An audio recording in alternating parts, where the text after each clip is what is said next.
Amigos, un gusto como siempre poder saludarles. Esto es Justicia Electoral a la Semana, un programa del Tribunal Electoral del Poder Judicial de la Federación, en donde se analizan los temas político-electorales más relevantes de nuestro país. En cada emisión, la opinión calificada y reconocida de especialistas en la materia. La justicia electoral al alcance de todas y todos. Soy Guadalupe Juárez y lo invito a que nos siga a través de Plataforma Electoral, el canal de televisión por internet del Tribunal Electoral del Poder Judicial de la Federación, donde tú tienes mucho que ver.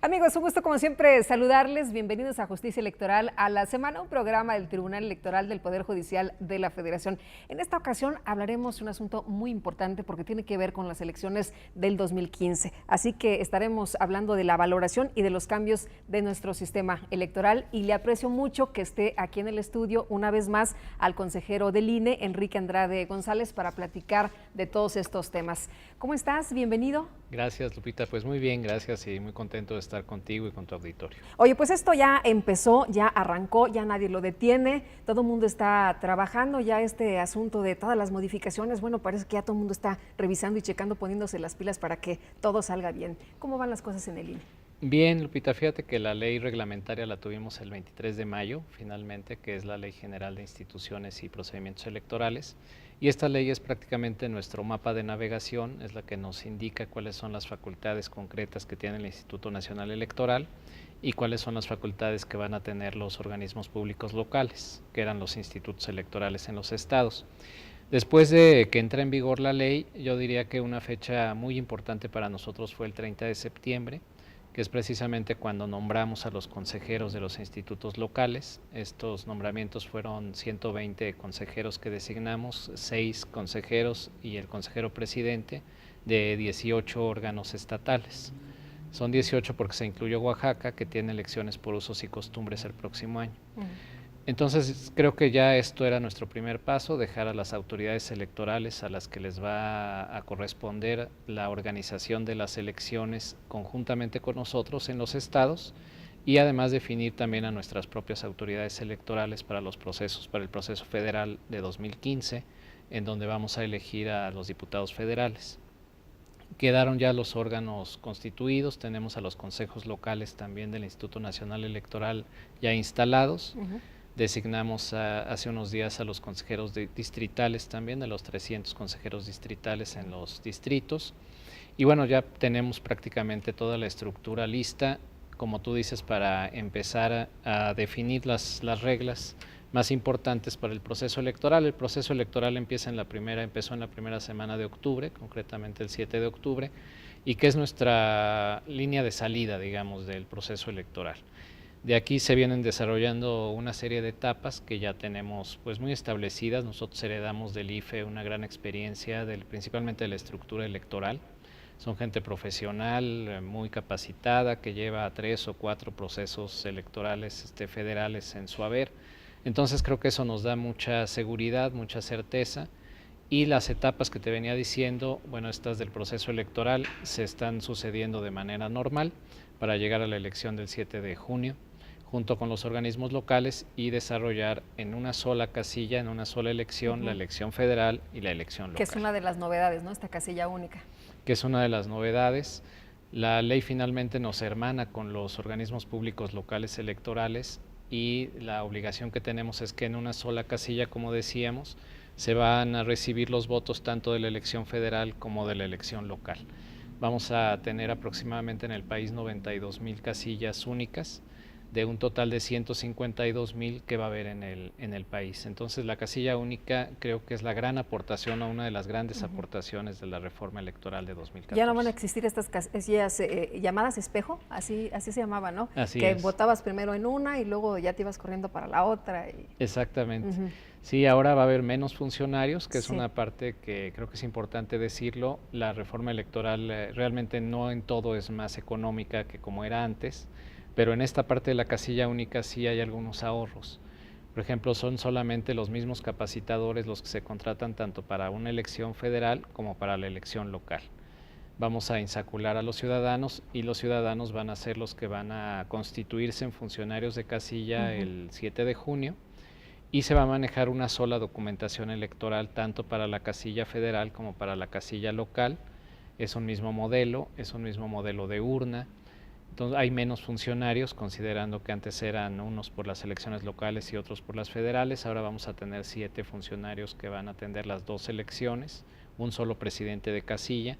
Entonces creo que aquí es donde va a ser pues algo muy importante de las próximas elecciones, son precisamente estas casillas únicas y donde sí hay un determinado ahorro, más que nada para las elecciones locales, más que para lo que era la federal. Y ya que estamos hablando del tema, ya que salió el tema del dinero, oye, la fiscalización es un asunto que la verdad nos llama mucho la atención a todos, que nos preocupa a todos. Antes, ¿cómo se hacía y cómo se va a hacer ahora? Fíjate que antes precisamente la fiscalización la teníamos nosotros nada más en lo que era el tema federal y revisamos en el 2012 aproximadamente, revisó el IFE aproximadamente 1,600 informes de campaña. Ahora lo que hace la reforma, que es otra de sus grandes cambios y aportaciones, es que nosotros vamos a revisar también la fiscalización de las elecciones locales. Esto es de todos los candidatos, tanto a gobernadores, presidentes municipales y diputados locales. Oye, qué chambita les espera. Estamos hablando de una revisión de 72,000 informes de campaña, pre-campaña el próximo año. ¿Y tienen la capacidad? Sí, fíjate que apenas el 19 de noviembre pasado se aprobó el reglamento de fiscalización. Y este reglamento trae precisamente cuáles son las obligaciones de los partidos políticos y de los candidatos. A partir del inicio de las precampañas, que estaríamos hablando aproximadamente en el mes de febrero, vamos a tener funcionando un sistema de contabilidad en línea. Que esto nos va a dar la oportunidad, porque una de las demandas era el tiempo en el que se hacía la fiscalización. Entonces esto nos va a dar la oportunidad de que los partidos políticos, prácticamente le llamamos en tiempo real, pero realmente significan 30 días de diferencia entre lo que se compra, por decirlo así, o lo que se gasta, y la obligación del partido para reportarla al Instituto Nacional Electoral. Mucho mejor que lo que teníamos, ¿no? Porque ya cuando estabas gobernando pues ya no podía yo hacer nada. Exactamente. Como instituto, ¿no? Exactamente. La idea es tener cortes por lo menos cada 3 meses o antes de que termine la campaña, por ejemplo, tener un corte de cuál es el estado de las finanzas que tuvo un candidato a ¿Y si ves algo raro federal. Ahí en ese corte, qué pasa? Los partidos políticos en ese momento pudieran iniciar procedimientos, los partidos políticos contrarios, procedimientos para impugnar esa elección. E incluso pudiera darse la nulidad de la elección, que está prevista ya dentro de la ley, gracias a la reforma, que puede haber nulidad de la elección si hay un rebase de tope de gastos de campaña, por ejemplo, o el que se utilice dinero ilícito en las campañas, que estas son las 2 principales causales, digamos, que se pudieran dar. Entonces yo creo que los que nos van a ayudar más a detectar este tipo de conductas, pues van a ser los propios partidos políticos, que pueden revisar ellos mismos cómo está gastando su contendiente en la misma campaña. Oye, ese es un gran reto, ¿no? De escoger personajes que no estén ligados con el narcotráfico, que ahorita lo estamos viendo, que lo estamos padeciendo, que lo estamos pues bien viviendo, sufriendo además, ¿no? Sí, desde luego. Fíjate que fue un debate muy interesante en el Consejo General del INE, en donde algunos partidos políticos decían que nosotros tuviéramos esa responsabilidad y hiciéramos incluso pruebas de exámenes de confianza a los posibles candidatos o precandidatos que ellos estarían postulando. Incluso se propuso el antidoping también para los candidatos. Nosotros no tenemos facultades de hacerlo, dentro de las 73 nuevas facultades que tenemos ahora gracias a la reforma, esa no nos la dieron. Y creo que es algo que no le corresponde a la autoridad electoral, creo que sí es una responsabilidad que le toca a los partidos políticos. Ellos son los que le están proponiendo a la ciudadanía una oferta política, están ofreciendo a un personaje, están ofreciendo también soluciones a los problemas que tiene esa comunidad, y creo que la responsabilidad por eso es revisar ellos mismos a quienes están proponiéndole a la ciudadanía para que gobiernen. Finalmente se logró un acuerdo que sean los partidos políticos los que revisen estas situaciones ya sea que quieran hacerlo de esta forma de exámenes de control de confianza, antidoping, en fin. Es un tema delicado porque sí también está involucrado un marco de derechos humanos que tienen los candidatos y los precandidatos. Entonces creo que cada partido tiene que valorar cuál es la mejor forma para revisar este tipo de conductas y antecedentes, y aún así te voy a decir que bueno, no estamos exentos a que vuelva a suceder una situación como la. Ahora, me imagino que todo el mundo está revisando, que todo el mundo está estudiando muy bien la ley porque tiene muchas cosas que podrían ser causa de nulidad de una elección, ¿no? Sí, así es. Cada vez el derecho electoral y el marco jurídico de las elecciones es más complejo. La verdad es que sí se está convirtiendo en un tema de especialistas porque, como tú dices, tienen que estar muy pendientes precisamente en cuál es el origen del dinero, cómo se gasta, lo que se informa al instituto en tiempo real que te comentaba, y lo que puede originar, lo que antes no se originaba, una situación de estas que, como te digo, puede ser la falta mayor que puede haber en una elección. La sanción mayor pues es la nulidad de la propia elección, y además con la pena de que ese candidato no puede volver a competir en la siguiente elección en caso de la nulidad. Entonces sí, en la reforma se puso una sanción extrema, digamos, pero bueno, también porque las conductas son conductas delicadas. Claro. Oye, esto que dices en tiempo real, para que sientan los candidatos y también los partidos políticos lo que siente el ciudadano con Hacienda. Exactamente, claro. Para que vean que los tienen ahí bien checaditos. Oye, ¿qué va a pasar con el caso de las candidaturas independientes? Ahí, ¿quién? Porque nos dices, en el caso de los candidatos lanzados por los partidos, pues ahí el partido tiene que estar atento, pero en el caso de los candidatos independientes, ahí, ¿cómo se le hace? Fíjate que el caso de los candidatos independientes es un caso muy interesante. Precisamente ahorita está la convocatoria para el registro de candidatos independientes, para el aviso, ya se abrió, en fin, ¿verdad? el registro ya se abrió. Y entonces estamos regulando todo lo que corresponde a candidaturas independientes. Esto no le corresponde a los partidos y, como dices, es lo que nos corresponde a nosotros. Están igual sujetos a la obligación de informar cuál es el origen del recurso que van a utilizar, por ejemplo, para conseguir las firmas.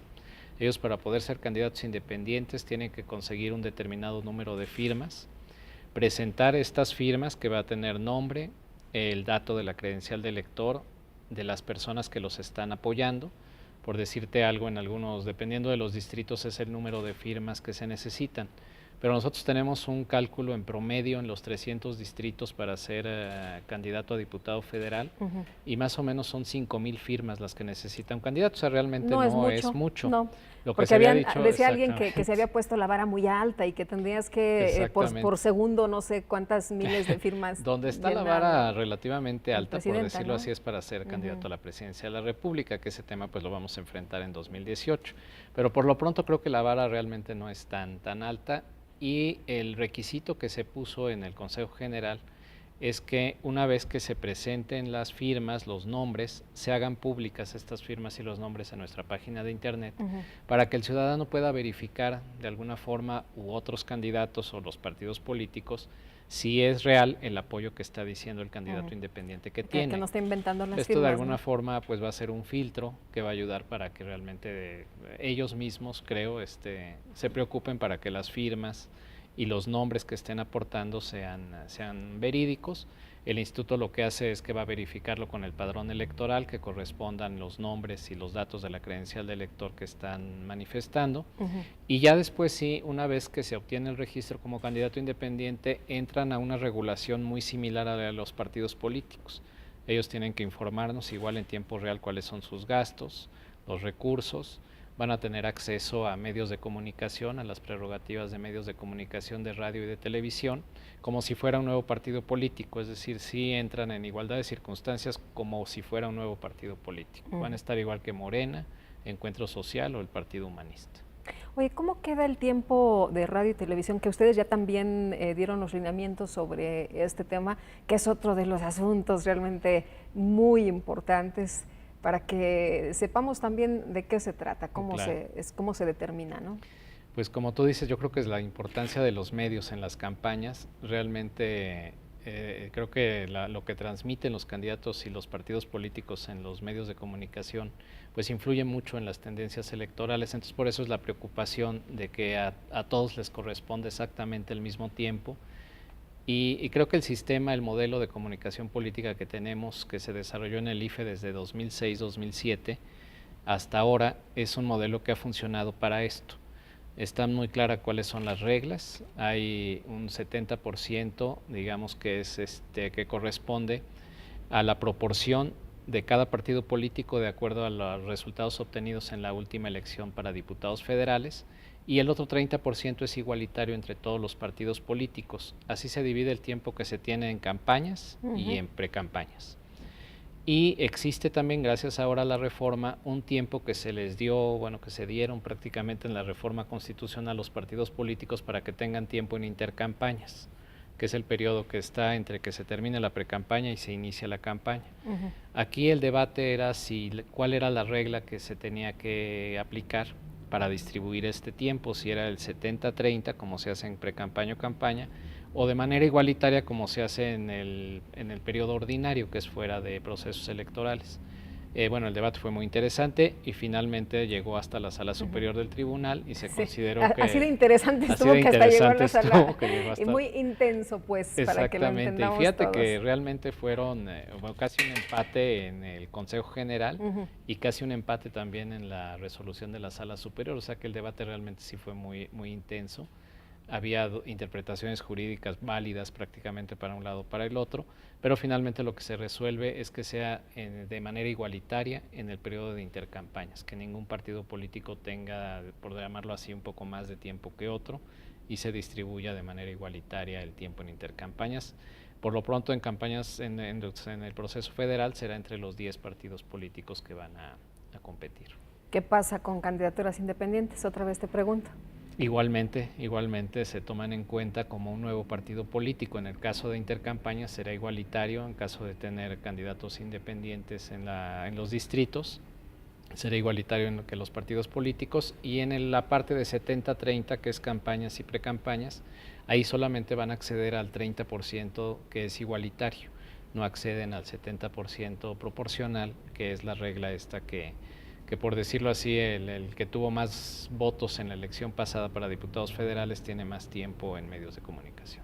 Así está en la Constitución. Así está en la Constitución. De hecho, me decías que no hubo un cambio así muy dramático en esta materia, ¿no? No, fíjate que no lo hubo. Hubo también un debate interesante en el Consejo. La verdad es que son debates interesantes. Como tú sabes, son sesiones públicas, pero pues un poco largas, ¿no?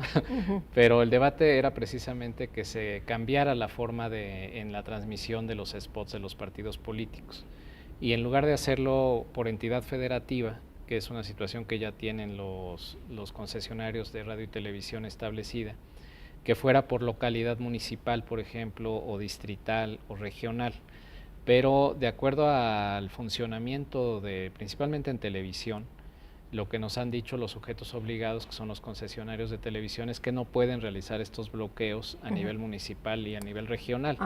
El debate era que sí se podía, a pesar de que nos habían dicho los medios que no podían. Y bueno, la verdad es que nosotros no quisimos cambiar las reglas en un momento que se nos hace muy crítico, a 200 días de la elección y arriesgándonos a que a lo mejor no se pudiera transmitir la pauta de los partidos políticos. A los ciudadanos a lo mejor nos parece mucho, ¿no? Porque es hasta el 7 de junio del 2015, pero el proceso tiene que ser así de rápido, ¿no? Así es, así es. Se tienen que revisar muchísimas cosas, amarrar muchos hilos. Exacto, y si los medios no podían o no pueden, como nos lo dicen, la infraestructura que se necesitaría, la inversión, en fin, pues eran cuestiones mayores, ¿no? Entonces sí creo que no daba para esta elección cambiar las reglas, y habrá que consultarles, como a todos los sujetos obligados lo hacemos, consultarles cuáles serían en todo caso sus posibilidades a largo plazo para ir cambiando la forma, ¿no?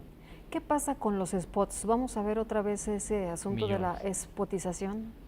Sí, fíjate que sí. Y hago esta cara como la hacen todos los amigos del auditorio que dicen, ya por favor, ya que quiten eso, ¿no? El proceso electoral pasado, en 2012, se transmitieron 11 millones de spots. 11 millones, 11 nada más. millones. Ahorita estamos hablando, pues yo creo que un poco más de 15 millones de spots por este tiempo que te digo que se aumentó. ¿Vamos a tener programación en radio y en televisión o no? No? Va a haber programación además de los spots, pero sí, creo que el reto de los partidos políticos es que puedan saber utilizar esta cantidad de spots que tienen para transmitirlo a la ciudadanía. Sí, nosotros tenemos estudios que se han realizado que realmente muchos spots son para denigrar al contrario, las campañas negras, que no le transmiten mucho al ciudadano, ¿no? Respecto de cuál es la propuesta realmente del partido político hacia la ciudadanía, por la economía, para la agricultura, para los problemas reales que tenemos, el empleo, los salarios, etcétera. Y por lo menos en el 2012 y yo diría que en el 2009 los spots no fueron utilizados para transmitir estas ofertas que realmente le pueden interesar al ciudadano. Yo espero que ahora para el 2015 los partidos aprovechen esta cantidad enorme de spots para realmente transmitirle algo a la ciudadanía que le interesen. Creo que nuestro gran reto es promover la participación ciudadana en las elecciones y que los ciudadanos salgan a votar el 7 de junio por la opción que más les convenga y la más les haya convencido. ¿Crees que vamos a ver una buena elección? ¿Crees que todo se está acomodando para ello, para que aterrice bien, que no tengamos sorpresas? Porque se habla de que pues ha sido tan grande esta reforma que pues sí hay como esa sensación de que ojalá que todo salga bien, ¿no? Es la prueba de fuego. Claro, es la prueba de fuego. Yo pienso que tenemos todo para que la elección salga bien. Tenemos las reglas, tenemos a las autoridades instaladas, las autoridades correspondientes que tienen esta responsabilidad. Finalmente, como tú sabes, los que integran las mesas de casillas, que es donde se recibe la votación, son ciudadanos vecinos prácticamente de nosotros, ¿no? Tú llegas a votar y normalmente son gente que se conoce, que se sabe dónde viven, etcétera. Y esta es la parte que es ciudadanizada de la elección, la más ciudadanizada es esa, son funcionarios que dan confianza a la ciudadanía. Desde luego creo que es una responsabilidad de todos, creo que las autoridades electorales tenemos una responsabilidad muy importante, los medios de comunicación tienen una responsabilidad importante, los partidos políticos, la sociedad en general, y creo que es la voluntad de que como mexicanos digamos que queremos resolver nuestras diferencias a través de las elecciones. Y esta es la prueba de fuego, como tú dices, si todos hacemos nuestra tarea, pues el ciudadano irá a votar con calma, tomando la mejor decisión el 7 de junio. Ahora, me llama la atención que dices votar con calma. Tenemos focos amarillos encendidos, como decía el consejero presidente del INE, en todo el país. No todo México es igual, pero pues hay una situación complicada en nuestro país. No se va a anular ninguna elección, hasta el momento no se tiene contemplado, el proceso está adelante. ¿Y cómo se está trabajando precisamente en lugares como Iguala, Guerrero en el estado en conjunto, en Morelos, en Michoacán, en Tamaulipas, en lugares donde tenemos problemas importantes de violencia? Fíjate que parte de nuestra estructura, precisamente lo interesante es que hay muchos niveles de toma de decisiones. Y estas decisiones se toman en las juntas distritales, que son las autoridades más cercanas a la situación política y social que se vive en el distrito. Entonces, en base a cómo vaya caminando el proceso electoral, por ejemplo, vamos a tener a los capacitadores electorales, que son las personas que nosotros contratamos para que vayan a buscar al ciudadano que fue insaculado y lo inviten para que sea funcionario de casilla. Hasta ahorita no tenemos ningún reporte, no ha iniciado todavía esta búsqueda de los ciudadanos, no tenemos ningún reporte de que no vayan a poder hacer en alguna localidad esta situación de la búsqueda de los ciudadanos. Pero finalmente son las juntas distritales las que van a tener el pulso para tomar determinadas decisiones.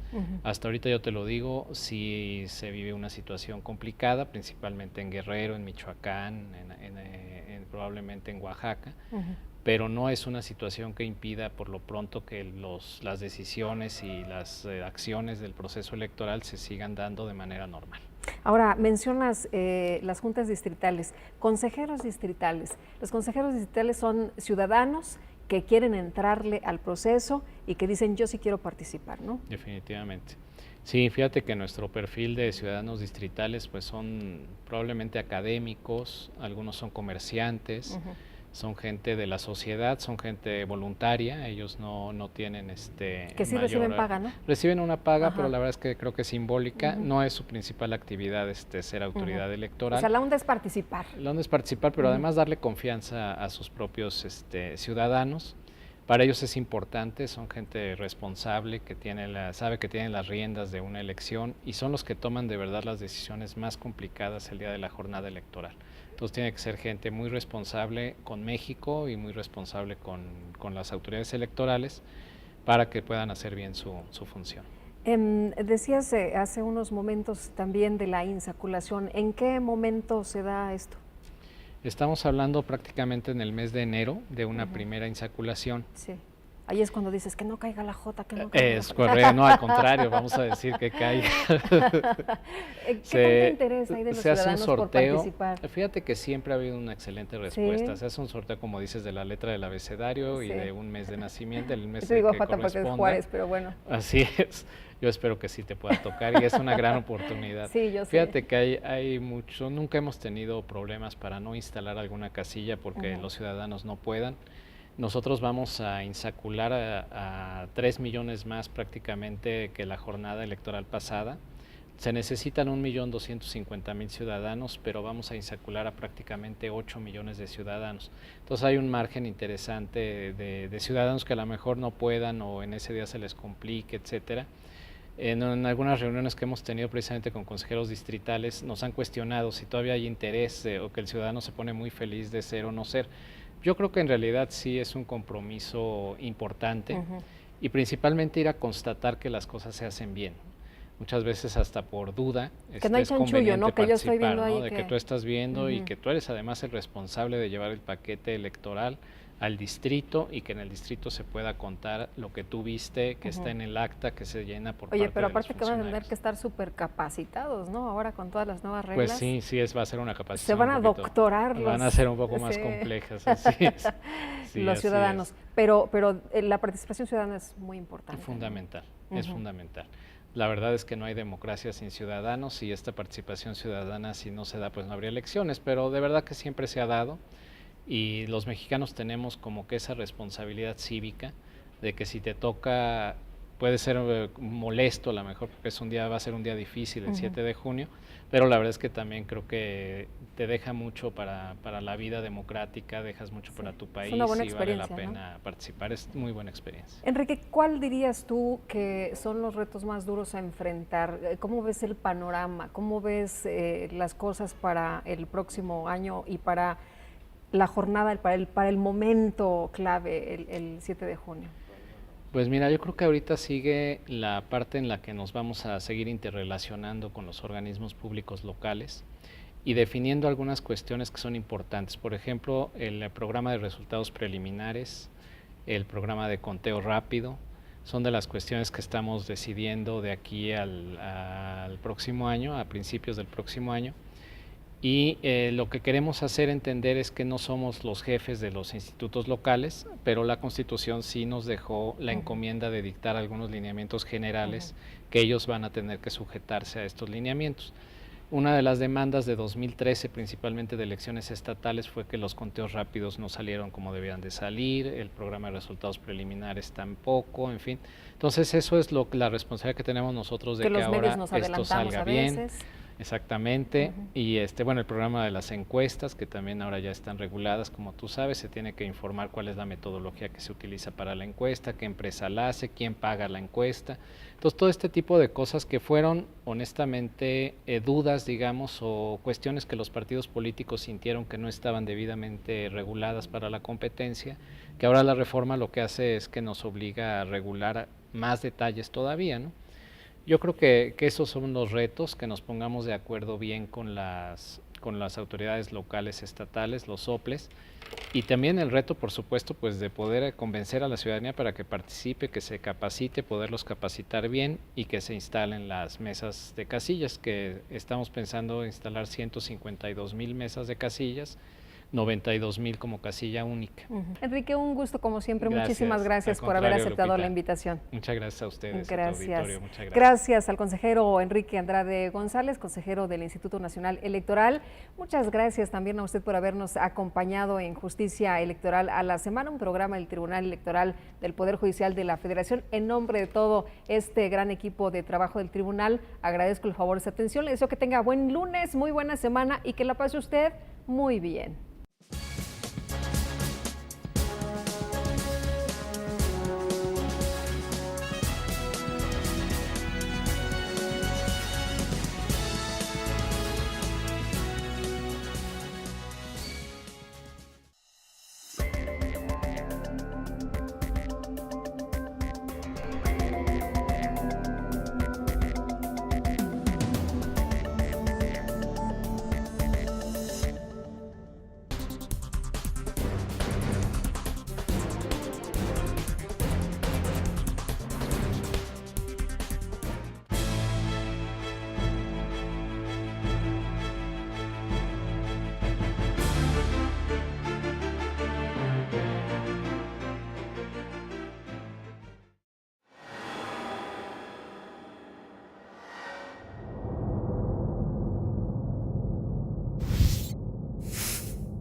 Esto es Sentencias a Debate, tu espacio televisivo del Tribunal Electoral del Poder Judicial de la Federación, en el que comentaremos, discutiremos y debatiremos las sentencias de este órgano jurisdiccional. A la luz de los principios de transparencia y máxima publicidad, conocerás las razones y las finalmente jurídicas por las cuales se deciden determinadas cuestiones en las sentencias precisamente de este tribunal en materia electoral. Te invito a que nos acompañes en Plataforma Electoral, el canal de televisión a través de Internet, donde tú tienes mucho que ver.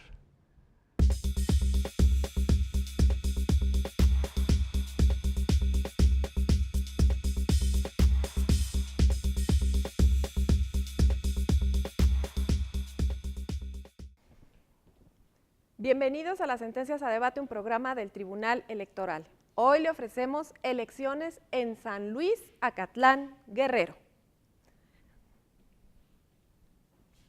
En esta sentencia, la Sala Superior revocó los acuerdos del Instituto Electoral del Estado de Guerrero, que aprobaba justamente los lineamientos y el calendario para llevar a cabo una consulta en San Luis, Acatlán, Guerrero.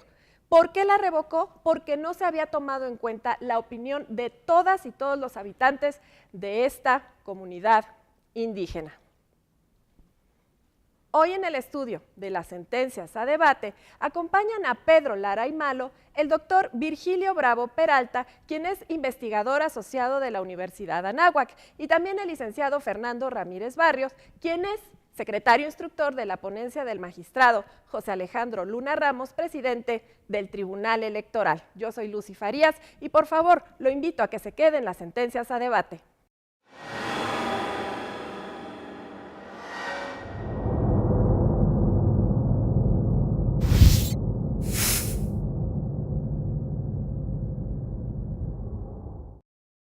Una vez más, sean bienvenidos a su programa, Las Sentencias a Debate del Tribunal Electoral del Poder Judicial de la Federación.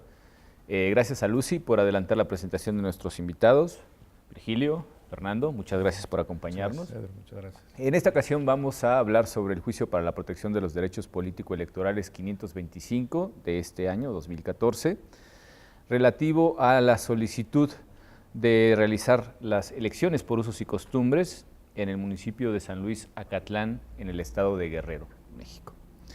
Y bueno, pues como es costumbre, le pediría a Fernando que nos pusiera un poco en precedentes este asunto y cómo llega a la Sala Superior. Es una cadena impugnativa muy larga, ya avisamos, viene desde 2012 el asunto.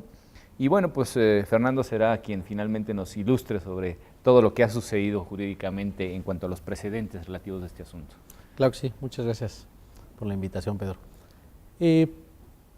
Este asunto de San Luis Acatlán, como comentabas, comenzó en 2012. Comienza con una solicitud de capacitación por parte de varios municipios en donde habitan comunidades indígenas en el estado de Guerrero, a efecto de que el Consejo General del Instituto Electoral de Participación del Estado, precisamente de la misma entidad federativa, impartiera cursos a los pueblos y a las comunidades indígenas de esos municipios acerca de cuáles eran las diferencias entre los usos y costumbres y las elecciones por partidos políticos. Uh-huh. Entonces, en este proceso, el instituto da una contestación en el sentido de que no podía realizar ese curso de capacitación por encontrarse en pleno proceso electoral. Y entonces la siguiente solicitud que realizan los pueblos y comunidades indígenas es en el sentido de que ellos desean celebrar sus elecciones a través de sus sistemas normativos internos. Entonces, el instituto básicamente lo que contesta es que ellos desconocen si estos pueblos y comunidades tienen sistemas normativos internos. Entonces, a partir de ahí inicia un proceso que ha sido muy largo, pero yo creo que ha sido bastante fructífero. De hecho, la sentencia que vamos a platicar es la tercera que se ha dictado en este asunto, pero lo importante de esto es que ha generado un camino de corte jurisprudencial a efecto de que los pueblos y las comunidades se les pueda atender en sus requisitos y en sus peticiones acerca de celebrar y de elegir a sus propias autoridades mediante sistemas tradicionales internos. Uh-huh. En la primera sentencia, lo que esta sala determinó fue que si el instituto desconocía cuáles eran los sistemas normativos internos de sus pueblos y de las comunidades que se supone que tienen jurisdicción sobre ellos, pues que entonces tenía que allegarse de los elementos correspondientes a efecto de determinar si podía o no celebrarse estas elecciones por sistemas normativos internos. Porque lo que se le dijo al instituto es, y esto creo que es un elemento importante en toda esta cadena impugnativa, es, mira, los sistemas normativos indígenas son tan derecho como el derecho estatal de partidos políticos, como el derecho estatal acerca de elecciones. Y entonces, en un viejo adagio que conocemos muy bien los abogados, es pues, el derecho no debe ser materia de prueba, sino que el juez, la autoridad, tiene que conocerlo. Y entonces, con base en eso, lo que le dijimos es, mira, bueno, pues si tú desconoces esta situación, pues lo que debes hacer es allegarte de los elementos para realizar y determinar si existe o no este sistema normativo interno que aducen los pueblos y las comunidades indígenas. Conoce el derecho. Exacto. Prácticamente, ¿no? Mediante informes de autoridades, dictámenes periciales, estudios antropológicos, etcétera, etcétera. Y esto es lo que hace el instituto. Él pide diversos dictámenes, solicita información a las autoridades tradicionales de las comunidades, solicita información también a las autoridades estatales que pues, podían tener cierta información acerca de estas comunidades indígenas de San Luis Acatlán, y esto es importante, el municipio de San Luis Acatlán está conformado por múltiples comunidades indígenas, o sea, hay nazabi, hay nahuas, etcétera, etcétera, ¿no? Existen otros pueblos y comunidades, o sea, no es solamente una sola comunidad. Entonces era una situación bastante compleja desde un principio. Desafortunadamente, el instituto, a pesar de realizar estos dictámenes y a pesar de solicitar estos informes, en una segunda determinación establece que no existía este sistema normativo.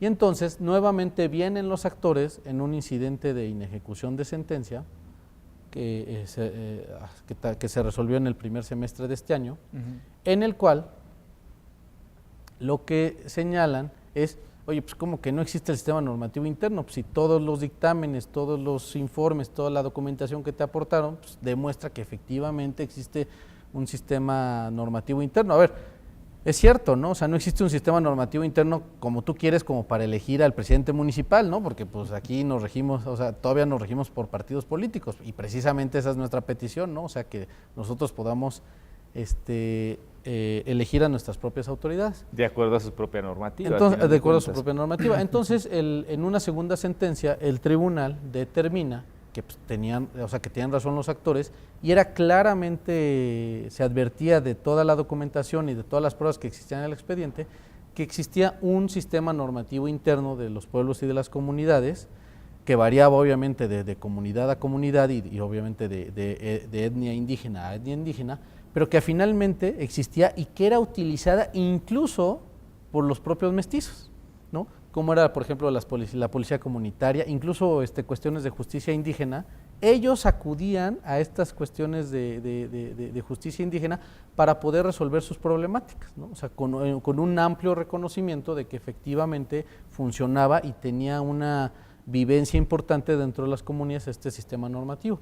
Incluso en esa sentencia nos permitimos realizar un cuadro comparativo en donde vamos poniendo diferentes elementos y vamos poniendo qué decía cada antropólogo, cada sociólogo, cada dictaminador o las autoridades en torno a eso y donde se veía claramente que existía un sistema normativo indígena. Entonces, y esto es importante porque en este camino que hemos ido construyendo jurisprudencialmente, el siguiente paso es, una vez que tú ya conoces ese sistema normativo indígena y que encuentras que existe evidencia acerca de su existencia, el siguiente paso que tienen que realizar las autoridades es una consulta. Que ese es el meollo precisamente. Precisamente es el meollo de este asunto, ¿no? Tienes que realizar una consulta a todas las comunidades y a todos los integrantes de esas comunidades a efecto de que ellos democráticamente decidan si quieren continuar por el régimen de partidos políticos o bien quieren basarse en un sistema normativo interno para elegir a sus propias autoridades. Y precisamente en este esfuerzo del instituto, que hay que reconocerlo, o sea, creo que el instituto en este aspecto actúa de buena fe, o sea, trata de sacar un acuerdo para atender esta problemática de realizar las consultas, precisamente los actores vuelven a quedar insatisfechos con el resultado del acuerdo para realizar la consulta y es lo que precisamente impugnan en esta sentencia. El meollo del asunto, bueno, ya lo anunció Fernando, pero bueno, se trata de reconocer al final de cuentas la autonomía, primero preguntando cuáles son las necesidades, ¿no? Y sobre este planteamiento creo yo que tenemos primero que reconocer que existe un marco normativo alternativo al formal, al occidental, por llamarlo de alguna manera, ¿no? Hace un rato hablábamos precisamente sobre la situación en general que tiene nuestro país respecto a eso, y creo que la lateralidad con la que hay que analizar el fenómeno indígena en México es absolutamente indispensable, ¿no? ¿Qué impresión te dio la sentencia en un principio cuando comenzaste a estudiarla? Sí, Pedro, Fernando, es muy interesante el que en el siglo XXI tengamos todo este proceso tan largo, al menos de las autoridades electorales, para reconocer un derecho que es anterior a nuestro derecho romano-germánico. Es más, ese derecho es el originario en esta tierra. Algunos llegaron después con su derecho y fueron los españoles, el derecho indiano, ¿verdad?, derivado del derecho castellano y probablemente después el derecho mexicano, pero socavaron, ¿sí?, porque nosotros no estuvimos ahí, socavaron de alguna forma esos principios normativos o ese sistema de orden interno que tenían las comunidades indígenas antaño, antes de que existiera el Estado mexicano. Cómo esa larga lucha que en el siglo XIX fue suprimida del derecho nacional, tanto así, yo pensaba un poquito en Benito Juárez, ¿no?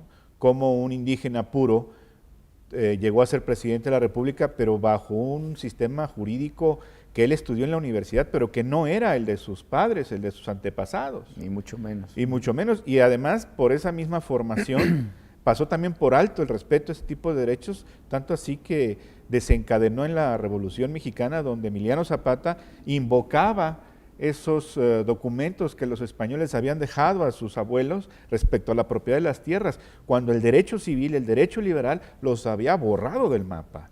Fíjate qué interesante. Todavía en el siglo XX, es hasta 1994 con la revuelta de Chiapas, cuando nos damos cuenta en este país que hay indígenas. Ah, caray, ¿cómo que hay indígenas? Pues sí hay indígenas, claro que hay indígenas, los ha habido durante los últimos 2000 años, los otros llegamos después, o los mestizos llegamos después. Sí, claro. Entonces, a partir de ahí viene todo vamos a decir, una revolución jurídica en favor de los indígenas, aunque como bien se apunta en la sentencia, hay una serie de tratados y convenciones internacionales que, como muchas otras disposiciones en nuestro país, pues eran letra muerta, porque no había un respeto al derecho indígena. Desde los años 70 la suscripción de diversos instrumentos internacionales obligaban al Estado mexicano a tener en cuenta esos grupos. Exactamente, ¿no? Obligaban, ¿no? Como decían por ahí, cúmplase pero no ejecútese, ¿no? Entonces, yo creo que este es un reconocimiento y debe ser también, yo creo, una llamada de atención a las autoridades, sobre todo en aquellos estados donde hay una gran presencia de comunidad indígena con sus usos y costumbres, de que esto no puede ser, tiene que favorecerse el respeto a ese sistema y no hacérselo un nugatorio, porque de la lectura de la sentencia se lee que pues el Instituto Electoral y de Participación Ciudadana en Guerrero pues estuvo poniendo como obstáculos, y no hablemos, ¿verdad?, de que a veces sucede con el sistema de justicia que en muchos casos llegan a agotar o a cansar a las personas que están buscando justicia. Claro. Entonces yo creo que ahí es un poquito el recordarnos de dónde venimos, quiénes somos, que existen estas comunidades y también pues decirlo, ¿no?, a partir de ciertos movimientos sociales y armados es que tuvieron que verse reivindicados estos derechos indígenas que son mucho anteriores al derecho del cual hoy en día pues convivimos en este país. Sí, decíamos hace un rato fuera de cámaras que bueno, hay una especie de reconquista de terreno por parte del justnaturalismo y efectivamente, supongo que tú también coincides, Fernando, el hecho de reconocer la universalidad de los derechos humanos, es decir, no restringirlos finalmente a quien es aquel que detenta el poder, que había sido normalmente el discurso liberal, individualista y demás, creo que el extender precisamente todas las prerrogativas concebidas para el ser humano a partir del principio de la dignidad, que es de donde emanan los derechos humanos, y con todos los demás principios, la progresividad, la indivisibilidad, etcétera, tienen que ver con una conciencia humana global. Ya no estamos distinguiendo si el vecino está detrás de los matorrales o vive arriba del árbol, o si cohabita debajo del agua, es decir, todo aquel que se precie como ser humano está amparado por esa concepción universalista de derechos. Y el iusnaturalismo pues no podía, al final de cuentas, sacrificarse del todo en pro del enfoque positivista del derecho, porque siempre había problemas que no podían estar recogidos por el derecho. Es decir, la positivación del derecho no puede abarcar todos los supuestos, ni mucho menos. Y ya no hablemos de justicia, ¿no? Porque es una cuestión mucho más complicada en la cual ni siquiera vale la pena entrar por lo complicado que es filosóficamente. Pero creo que efectivamente esos movimientos, desde los años 70 hasta la fecha, de los movimientos indigenistas, tienen en este momento culminada gran parte de su lucha precisamente en el reconocimiento de la diversidad. Y aquí entramos a la materia precisamente de la sentencia, que es cuando se reconoce finalmente la identidad de grupos diversos, grupos étnicos y culturales diversos, lo primero que se hace es reconocer que hay un discurso, una cosmovisión completamente diferente. Y la consulta, que es esencialmente el meollo de esta cuestión, porque dicen, nosotros solicitamos que se nos conceda el derecho de poder organizar nuestras elecciones de acuerdo a los sistemas normativos internos, los llamados usos y costumbres, como antaño se decía, ¿no? Pero, ¿en qué sentido se pide que les permita realizar esto? Pues en el sentido en el que ellos entienden la manera en la que se tienen que autoorganizar para autogobernarse, ¿no? Entonces, la cuestión no era solamente plantear el hecho de que el Instituto Electoral Local en el estado de Guerrero pues, organizara todo lo necesario, que ya decías tú, y bien creo que también lo enunció Fernando de una manera indirecta. Había una resistencia tácita por las autoridades, en este caso pues, las competentes estatales, para poder realmente llevar a cabo todos los pasos necesarios, que además es un proceso muy, muy complejo. Es decir, organizar unas elecciones por sistemas normativos internos es en este momento más complejo que organizarlas por los sistemas formales. Claro. Porque nos encontramos precisamente con que no hay una homogeneidad en cuanto a procedimientos, en cuanto a tiempos, incluso la manera de expresar la propia voluntad ciudadana, ¿no? En las asambleas comunitarias generales, pues existe todavía la mano alzada, la aclamación, no existe la secrecía del voto en muchos casos, la gran mayoría de ellos, de hecho, y todas esas diferencias, pues requiere tiempo para poderse poner en marcha. Claro. ¿Cuál es la primera necesidad que se invoca? Pues el hecho precisamente de preguntar cómo, cuándo, dónde, de qué manera van a organizar precisamente el nombramiento de sus propias autoridades. Si nos permiten, vamos a ir a una breve pausa y volvemos particularmente sobre el asunto esencial de esta sentencia, que es la cuestión de la consulta a los pueblos indígenas. Volvemos en un momento. Muchas gracias.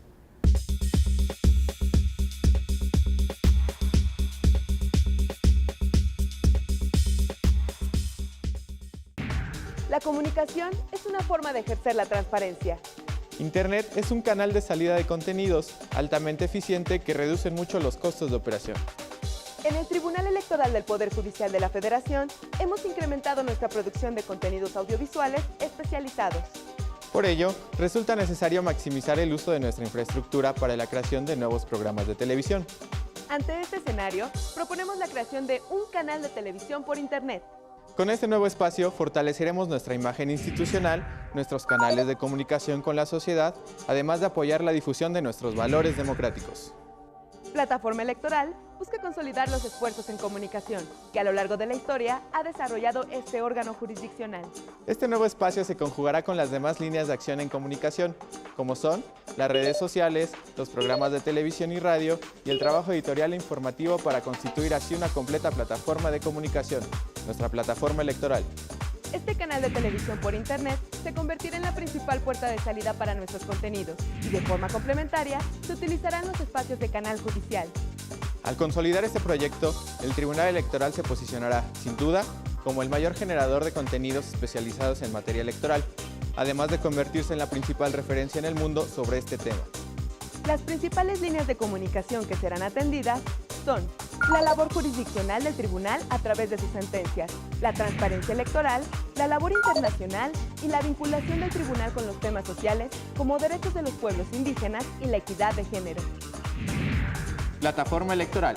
El más importante generador de contenidos especializados. La democracia es cuestión de todos los días y de todos los ciudadanos, de grandes y pequeñas decisiones. En el Tribunal Electoral trabajamos para que tu voz sea respetada. Resolvemos a favor de la igualdad política entre mujeres y hombres. Defendemos las decisiones que toman con autonomía los pueblos y comunidades indígenas. Nuestras sentencias garantizan el respeto a tus derechos político-electorales, consolidan nuestra democracia. Tribunal Electoral del Poder Judicial de la Federación. Tú tomas la decisión. Nosotros la protegemos.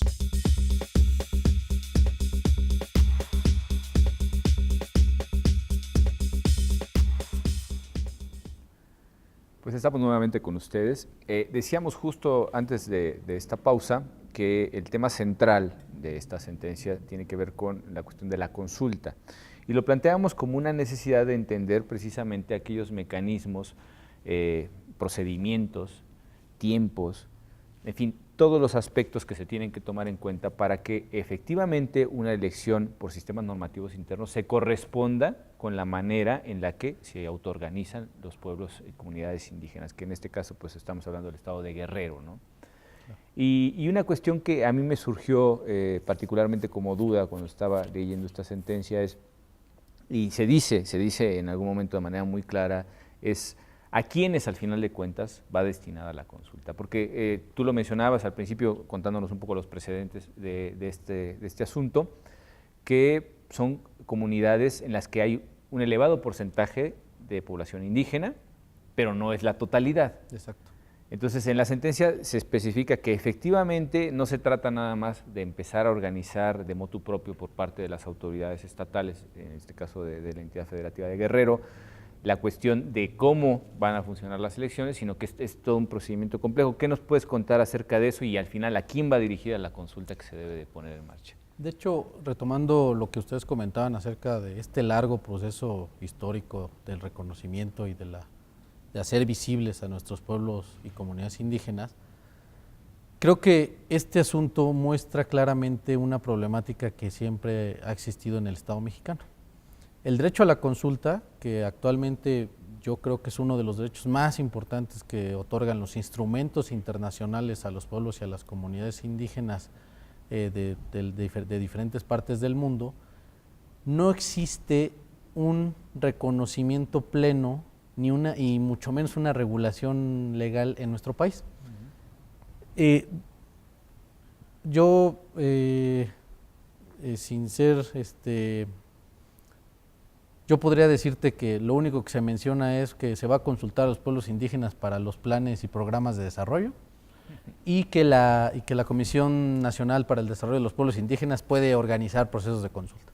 Esa es la única regulación prácticamente que existe en nuestro país acerca de este importantísimo derecho que está reconocido a nivel internacional. Y además creo que el enfoque viene por la aportación de los países anglosajones de América del Norte, porque creo que originalmente estaba solo enfocado a la cuestión de explotación de recursos naturales, ¿no? Exacto. Que es lo que ha sucedido en Canadá o en Estados Unidos con los grupos indígenas que viven en zonas reservadas y que al final de cuentas pues exigen que se les consulte cuando sus recursos naturales están afectados. Pero creo que hay que ir muchísimo más allá, ¿no? Sí, de hecho nosotros en la sentencia retomamos principalmente la consulta a partir de 3 elementos básicos. El convenio número 169, que pues, es muy conocido, de la Organización Internacional del Trabajo, acerca de pueblos y comunidades indígenas y tribales, y la Declaración de las Naciones Unidas sobre Derechos de los Pueblos Indígenas. Además de varias sentencias de este tribunal en torno, sobre todo en el caso de Cherán, de Michoacán, donde se habla un poco de derecho.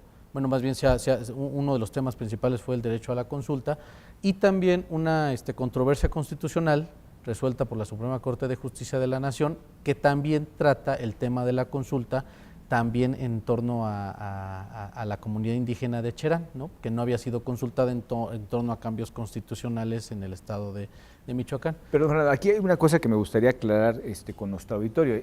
Cuando hablamos de la consulta no estamos hablando de la figura de participación directa, que en este caso pues, la llamada ahora consulta popular, que ya está incorporada constitucionalmente y que hay una serie de procedimientos para llevarla a cabo, sino estamos hablando de una consulta quizá en el sentido más laxo del término, es decir, preguntar a las comunidades indígenas sobre cualquier cuestión que pudiera afectar su esfera de derechos, ¿no? Es que la consulta, la teleología, la finalidad que tiene es de una profundidad enorme. es reconocer la existencia y las necesidades del otro. Claro. Eso es básicamente el derecho a la consulta en materia indígena. Es simplemente, o sea, ya mientras, en este largo proceso histórico del que ya habíamos comentado, o sea, las soluciones mexicanas e internacionales fueron aislarlos, integrarlos a la fuerza, reservarlos, y ninguna de ellas, el paternalismo, ninguna de ellas ha funcionado realmente. Claro. Entonces, la consulta se inscribe en una nueva política estatal e internacional de reconocer que los pueblos y las comunidades indígenas tienen una voz y que debe ser escuchada, y que antes de afectarlos, que antes de que tú, gobierno estatal o gobierno federal, digas, sabes que te voy a salvar de la pobreza, o te voy a construir esta carretera, o voy a construir esta presa, etcétera, etcétera, etcétera, pues simplemente es tan sencillo como, oye, ¿tú qué necesitas? ¿Tú qué requieres? Exacto, ¿no? O sea, para sobrevivir, porque, y eso es uno de los aspectos más fundamentales de la consulta, ¿no? O sea, puede ser muy padre que el gobierno diga, pues, ¿sabes que te voy a construir una carretera que pues, te va a conectar con la capital del estado y entonces va a llegar comercio? Pero a lo mejor los pueblos y las comunidades lo que necesitan es una escuela, y eso es lo que quieren. A lo mejor lo que necesitan es un centro de salud. Entonces, si uno no los reconoce y reconociéndolos implica preguntarles, oye, ¿cuál es tu necesidad? Pues simple y sencillamente no estamos cumpliendo lo que mandata la Constitución de verdaderamente ser una nación pluricultural. Claro.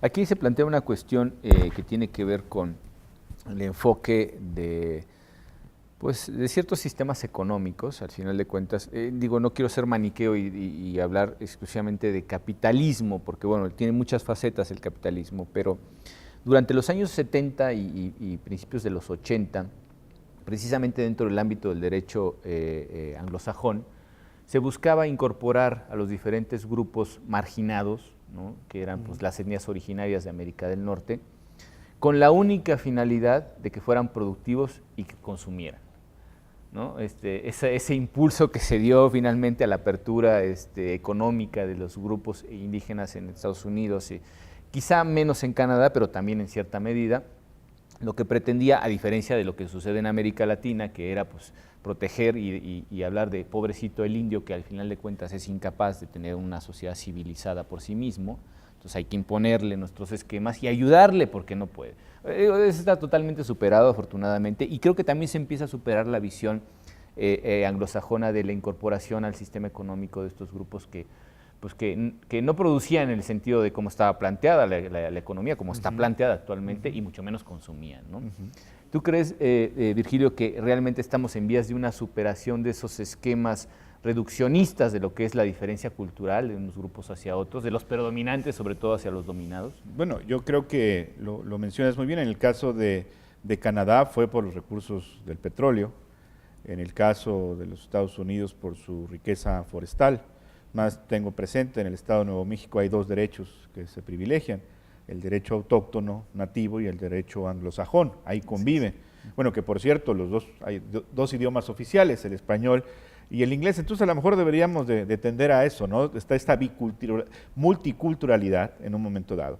Pero regreso un poco al esquema de si estamos superándolo o no. Ya lo decía Fernando, de alguna manera, la sentencia teje todo alrededor de la convencionalidad y el derecho internacional. En nuestro país, en nuestro sistema, salvo por las resoluciones jurisprudenciales, tanto del TRIFE como de la Corte, es que se ha puesto en la mesa este derecho reivindicatorio, derecho, vamos a decirlo, indígena, pero en realidad todo lo demás alrededor de la sentencia tiene que ver con derecho internacional, porque no tenemos ese sistema, no forma parte de nuestro sistema y probablemente está marginado de nuestra cultura, y si no es a través de estas reivindicaciones sociales y hasta armadas, es que lo tenemos presente. Pero en realidad yo creo que en el caso de América Latina, vemos hoy en día, por ejemplo, Bolivia, pues el derecho indígena ganó tanto, así que tienen un presidente 100% puro indígena, pero de allá en fuera han sido reivindicaciones en defensa de sus recursos naturales. Llama la atención que en el caso que se teje alrededor de esta convencionalidad, están los derechos humanos, el principio pro persona, lo que tú comentabas, el justnaturalismo que finalmente vence, al menos en esta parte, al justpositivismo. y llama la atención que en esta sentencia se trae a colación un principio de la Organización Internacional del Trabajo, que en su lectura nunca se desprende, habla del aspecto económico, social y cultural, pero no habla del aspecto electoral. Qué bueno que hacemos esta interpretación de la consulta, que además es una consulta previa a una toma de decisión. No es la consulta, como tú bien apuntas, de la consulta para preguntarte qué quieres, sino la consulta de cómo quieres hacerlo.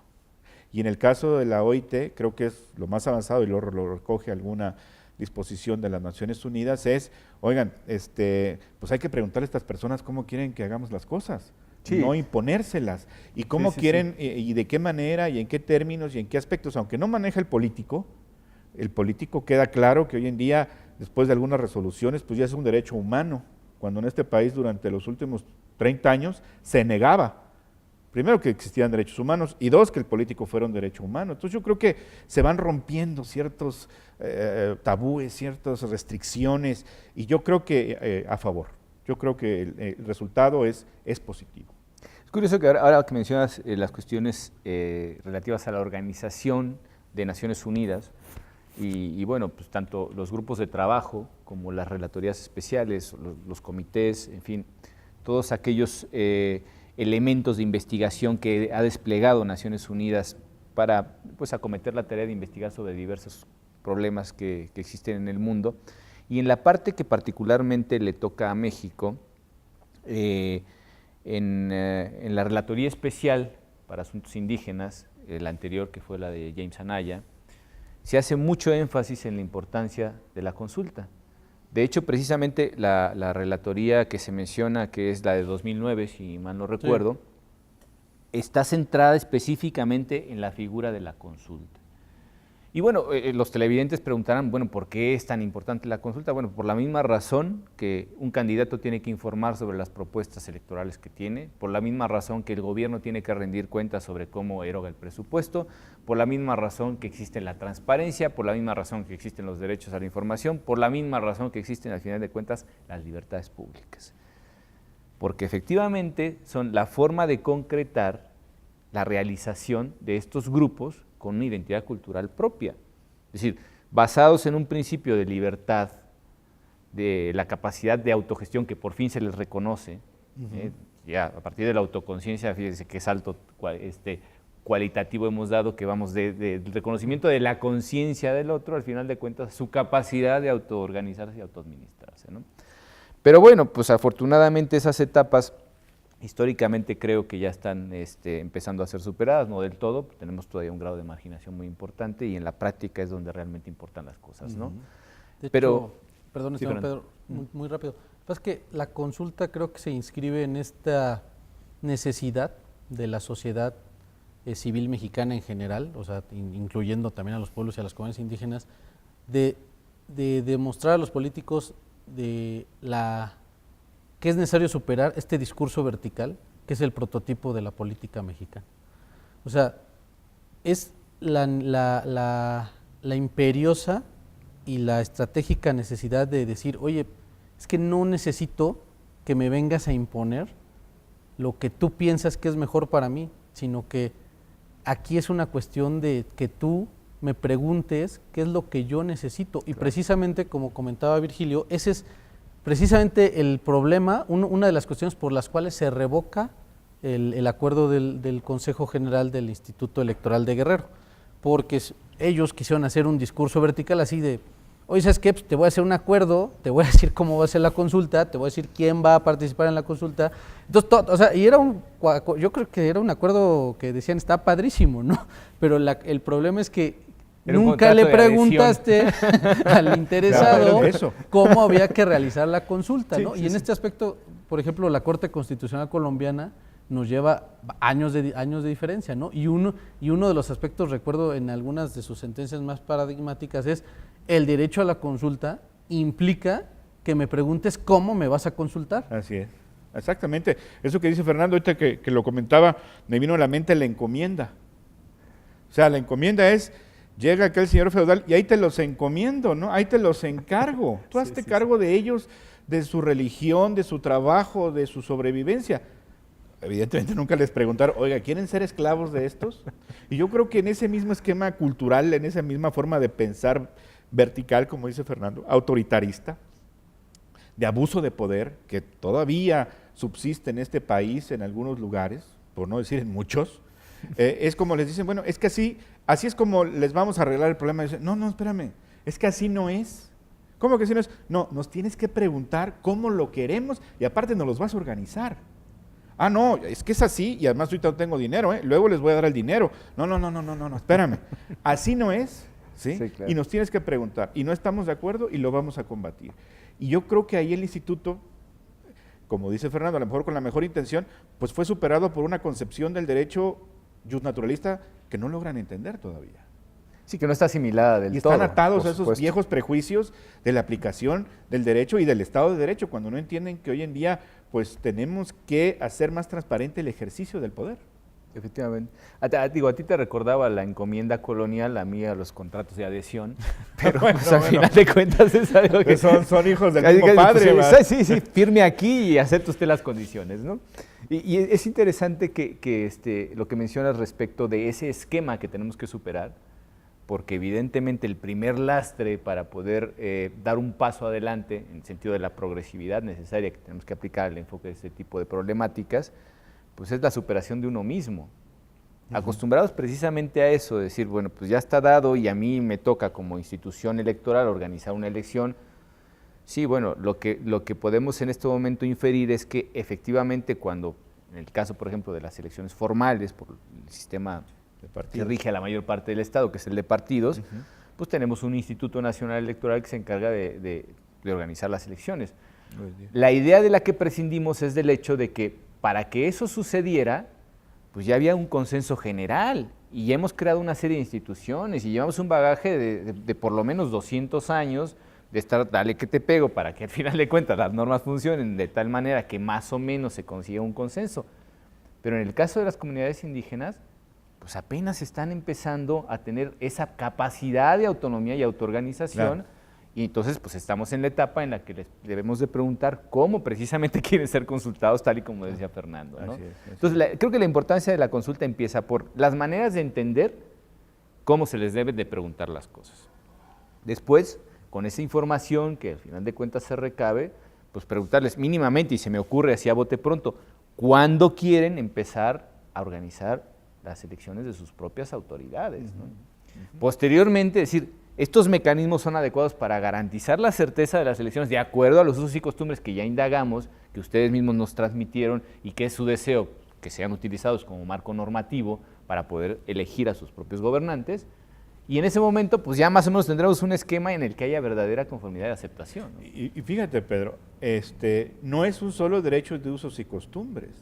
Tenemos todavía, se ha registrado más de 500 comunidades indígenas todavía puras en este país. Entonces estás hablando de más de 500 sistemas internos normativos que pueden tener sus variantes, claro, de cómo quieran ser consultados, pero que estaban ahí, probablemente guardados en el cajón, en el cual nuestro Estado liberal, inclusive nuestro Estado social, pues aglutinó y uniformó el derecho para los trabajadores y para los campesinos, pero no para las comunidades indígenas, aunque formen parte de alguna de ellas. Claro. Yo creo que esto es una gran revelación y debe de serlo, de tomar en cuenta, y por qué no, estudios al respecto, porque todavía hay mucho camino que recorrer en ese sentido. Sí, de hecho, el derecho agrario, y creo que va a colación con lo que hablábamos hace un momento respecto de la necesidad de consultar en el esquema anglosajón sobre el uso de recursos naturales, pues el derecho agrario se centró efectivamente en la posesión de la tierra, pero no en la manera en la que el Estado iba a administrar tanto la misma posesión como la riqueza generada a través del trabajo de la tierra, ¿no? Exactamente. Incluso en la sentencia, o sea, dada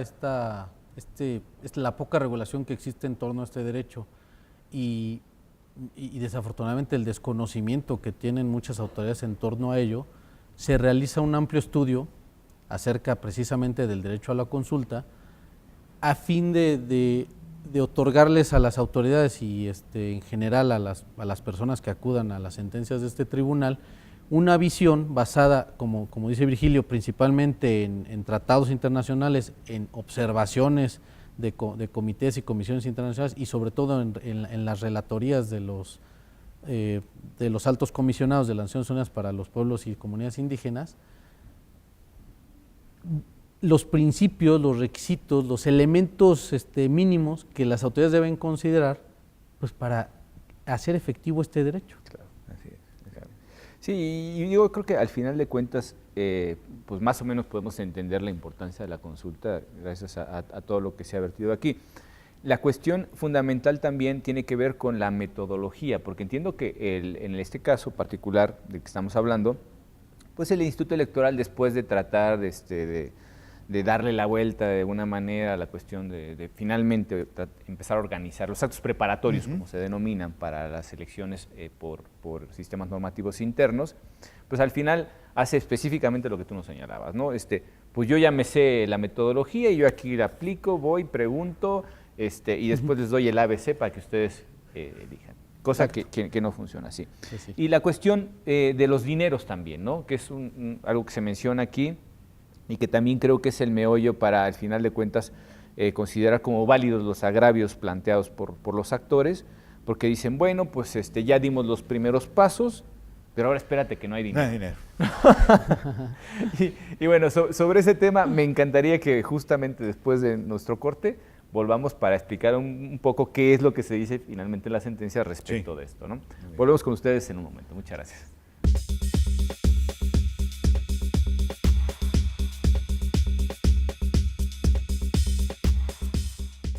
En el Tribunal Electoral protegemos los derechos político-electorales de las y los mexicanos. En los últimos 3 años atendimos más de 60,000 asuntos, 8 de cada 10 interpuestos por ciudadanos, y en este año resueltos en apenas 11 días. Trabajamos por la igualdad entre mujeres y hombres y por la autonomía de los pueblos y comunidades indígenas. Somos referencia para tribunales locales y extranjeros. Tribunal Electoral del Poder Judicial de la Federación. Tú tomas la decisión, nosotros la protegemos. La comunicación es una forma de ejercer la transparencia. Internet es un canal de salida de contenidos altamente eficiente que reduce mucho los costos de operación. En el Tribunal Electoral del Poder Judicial de la Federación hemos incrementado nuestra producción de contenidos audiovisuales especializados. Por ello, resulta necesario maximizar el uso de nuestra infraestructura para la creación de nuevos programas de televisión. Ante este escenario, proponemos la creación de un canal de televisión por Internet. Con este nuevo espacio fortaleceremos nuestra imagen institucional, nuestros canales de comunicación con la sociedad, además de apoyar la difusión de nuestros valores democráticos. Plataforma Electoral busca consolidar los esfuerzos en comunicación que a lo largo de la historia ha desarrollado este órgano jurisdiccional. Este nuevo espacio se conjugará con las demás líneas de acción en comunicación, como son las redes sociales, los programas de televisión y radio y el trabajo editorial e informativo para constituir así una completa plataforma de comunicación, nuestra plataforma electoral. Este canal de televisión por Internet se convertirá en la principal puerta de salida para nuestros contenidos y de forma complementaria se utilizarán los espacios de canal judicial. Al consolidar este proyecto, el Tribunal Electoral se posicionará, sin duda, como el mayor generador de contenidos especializados en materia electoral, además de convertirse en la principal referencia en el mundo sobre este tema. Las principales líneas de comunicación que serán atendidas son la labor jurisdiccional del tribunal a través de sus sentencias, la transparencia electoral, la labor internacional y la vinculación del tribunal con los temas sociales como derechos de los pueblos indígenas y la equidad de género. Plataforma Electoral. El más importante generador de contenidos especializados.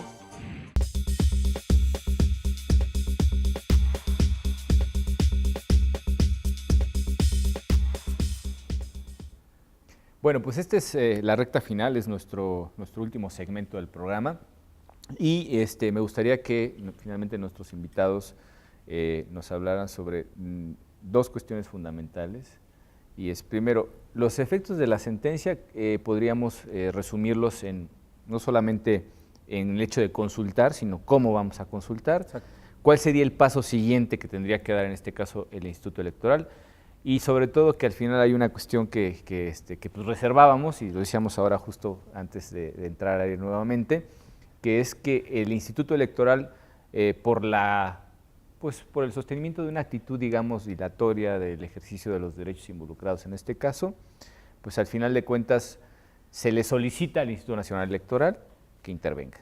Cuéntanos un poco, Fernando, ¿cómo está esto? De hecho, la problemática a la que nos enfrentamos en la argumentación y en la resolución de este asunto fue que el derecho a la consulta a nivel internacional está reconocido únicamente para los pueblos y las comunidades indígenas. Pero el problema es que en Guerrero, a diferencia de otros estados como por ejemplo Oaxaca, la estructura municipal se impuso sobre diversas comunidades indígenas que no solamente son diferentes pueblos, ya decíamos hay diferentes etnias en San Luis Acatlán, sino que además existe una importante población mestiza en el interior del municipio, principalmente en la cabecera, ahora sí que en la ciudad principal del municipio. Entonces, este tribunal ha establecido desde hace ya un tiempo que el principio de universalidad del voto, es decir, o sea, esta situación de que todo mundo tiene derecho a votar y a participar en los procesos selectivos. Vamos, un hombre, un voto, ¿no? Exacto, ¿no?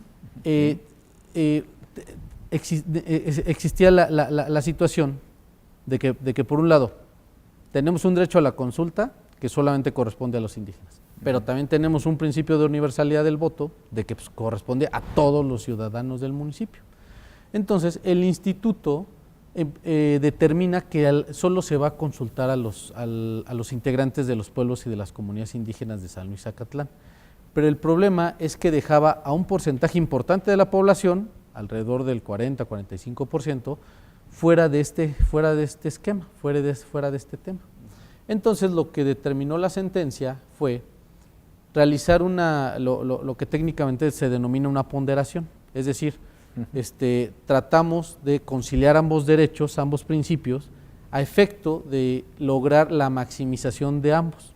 Y entonces lo que determinaron la magistrada y los señores magistrados fue establecer que la consulta en este caso, dadas las características de este municipio, iba a ser una consulta integral, es decir, van a participar todos los habitantes del municipio, porque en este aspecto es importante, ¿no?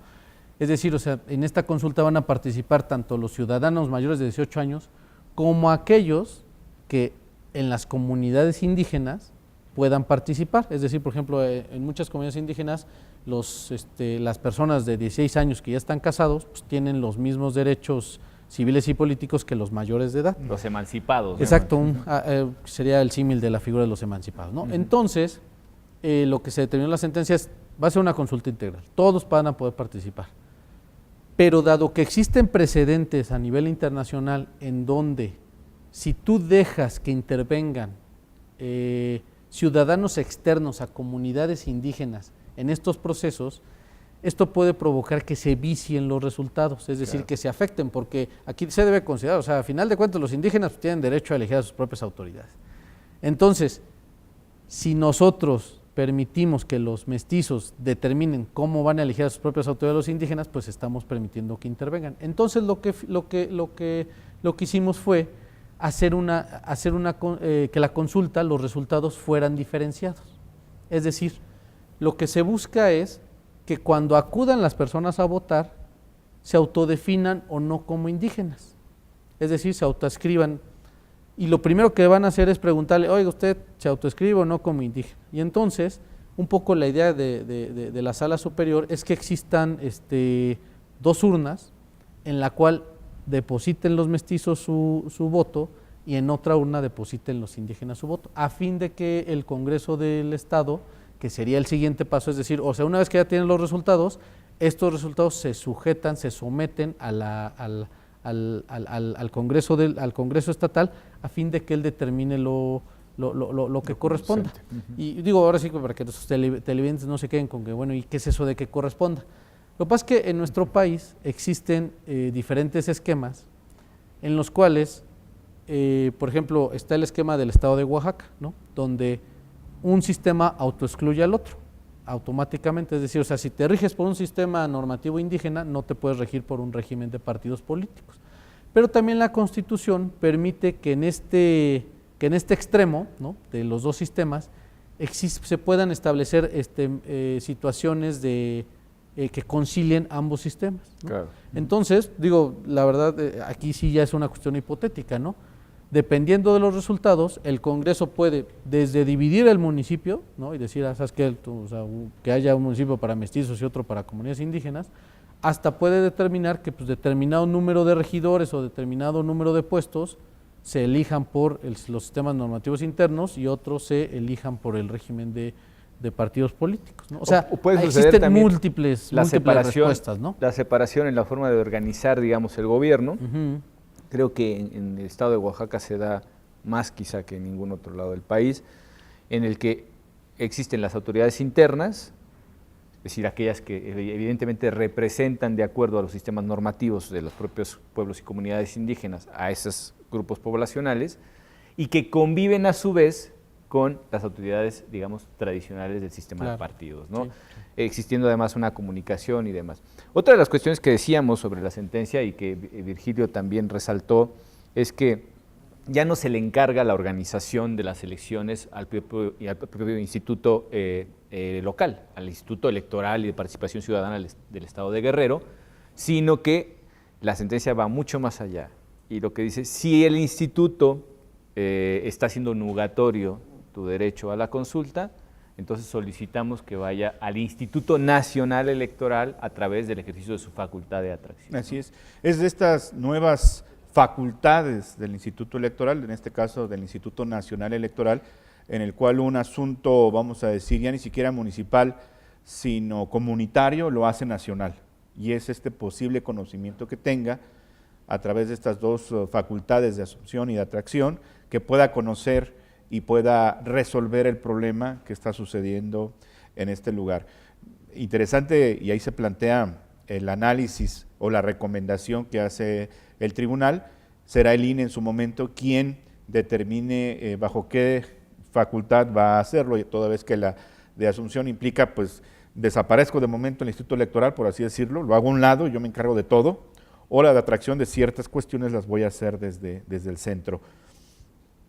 Positivo o negativo el centralismo, positivo o negativo que lo haga el Instituto Nacional, forma parte de esta reforma, pero por otro lado yo creo que es una llamada de atención a los institutos electorales locales de que hacer bien su trabajo pues nos exponen en un momento dado a la reprobación pública y política que pudieran hacer los actores de la vida política respecto a su funcionamiento. Digamos, es un reclamo de eficacia. Es, ¿no?, un reclamo de eficacia, es un reclamo de que no lo están haciendo bien, y yo creo que pone un poco a la luz de lo que está sucediendo en Guerrero, en este caso, y creo que pues estará en ellos reformar su ley para la designación de sus representantes, o mejorar más eficientes y más eficaces en cuanto al cumplimiento de las leyes, y tener esta cosmovisión que tú hablabas al inicio, de qué estamos hablando cuando hablamos de derechos de los indígenas, y no esta visión de abuso y de autoritarismo y de verticalidad que desafortunadamente sucede. Claro.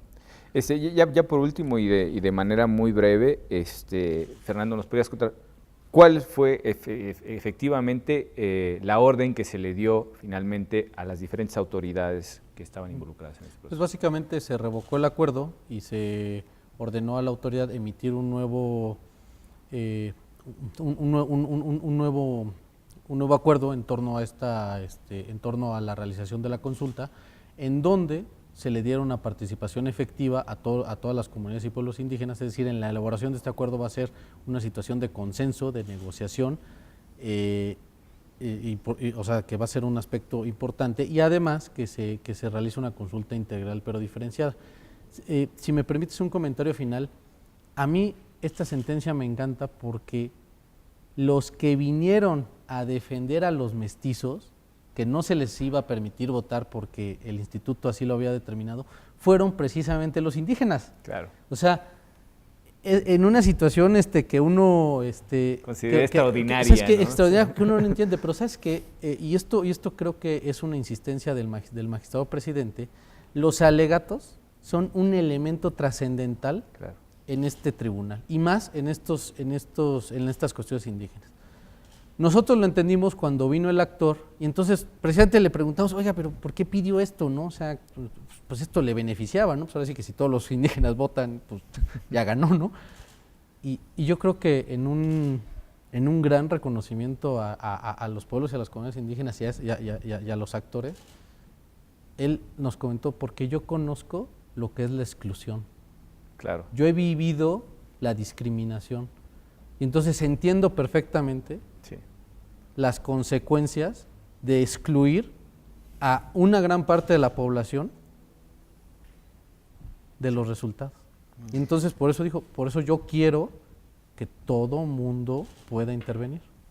Creo que eso, al final de cuentas, y nuestros televidentes estarán de acuerdo con ello, es una cuestión de la cual tenemos mucho que aprender. O sea, realmente el ejemplo que nos están dando las comunidades indígenas en muchos aspectos, y lo hemos visto no solamente a lo largo de los programas de esta serie, sino en general con las transformaciones sociales que han venido empujando estas cuestiones jurisdiccionales y que van muchísimo más allá. Tenemos mucho que aprender de la diversidad cultural. Y bueno, pues para finalizar, me gustaría hacer una atenta invitación a nuestros televidentes, primero a que nos acompañen a través de la plataforma electoral, que es nuestro canal de televisión por internet, y también a compartir esto que nos ha hecho el favor Virgilio de traernos, que bueno, para nosotros abogados que nos dedicamos a la labor jurisdiccional, creo que es fundamental. Y es el último libro precisamente de Virgilio Bravo.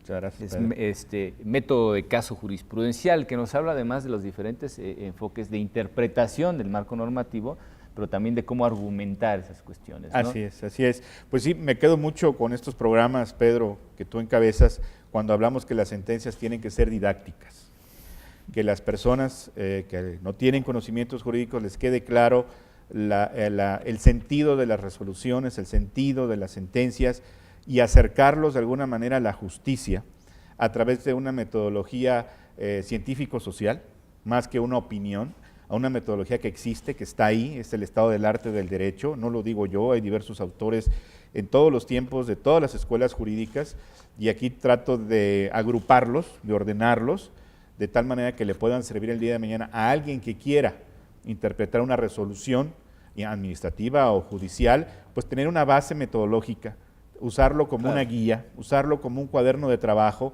que le permita adentrarse en las decisiones y el porqué de las decisiones, pero desde un punto de vista lo más objetivo, lo más racional y lo más imparcial.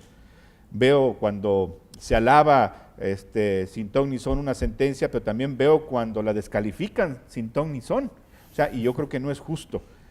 Por eso esta metodología nos ayuda a entender y a comprender el sentido de las resoluciones a través de lo que existe en el derecho, de una manera didáctica, sintáctica, semántica, que reúna todos los posibles métodos sencillos al alcance de cualquiera. Pues muchísimas gracias, Virgilio.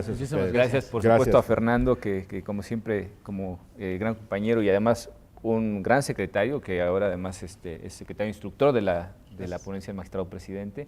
Les agradezco muchísimo su participación en este programa y sobre todo les agradezco a ustedes el habernos acompañado durante esta emisión. Los esperamos en la próxima edición de Sentencias a Debate. Muchas gracias.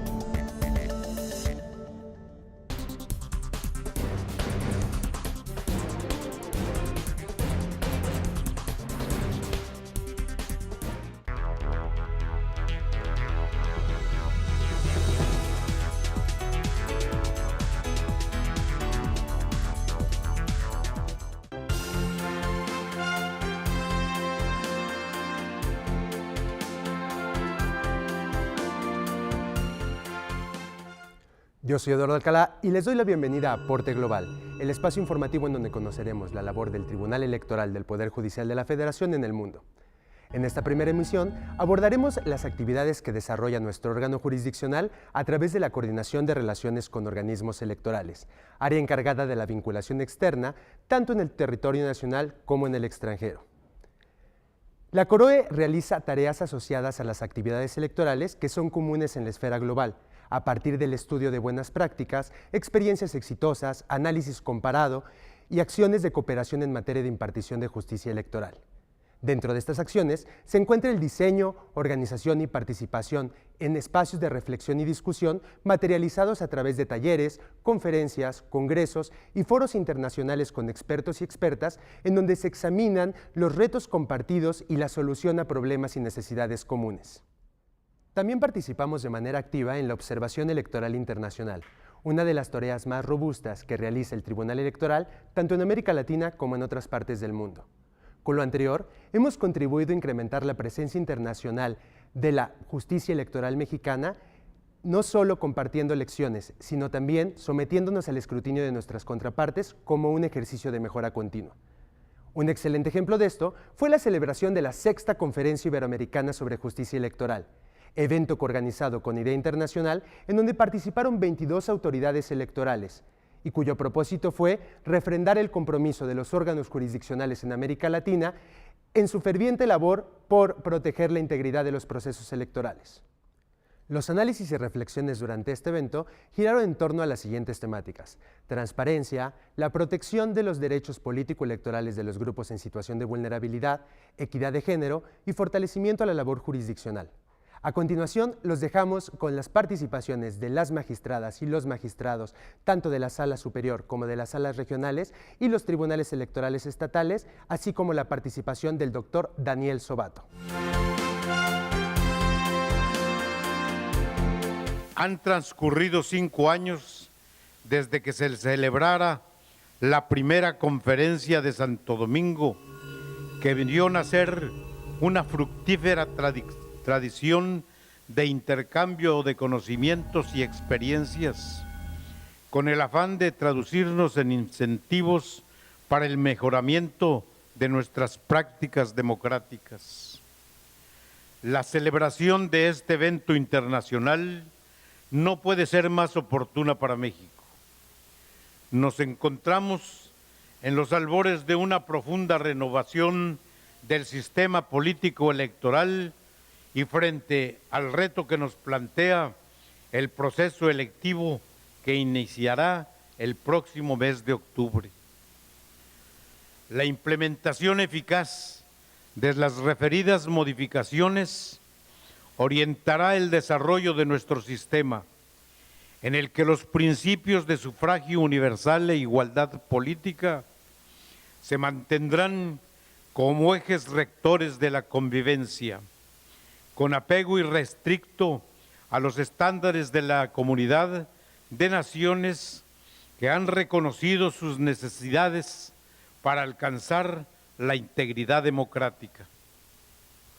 No menos oportuno resulta esta magna conferencia para la comunidad iberoamericana, porque si algo nos han enseñado estos encuentros es que las experiencias nacionales enriquecen la reflexión regional y redundan en un aprendizaje colectivo. La hermandad entre nuestras instituciones electorales se erige como un valor inestimable de cara a los grandes retos que enfrentamos en nuestros respectivos estados nacionales.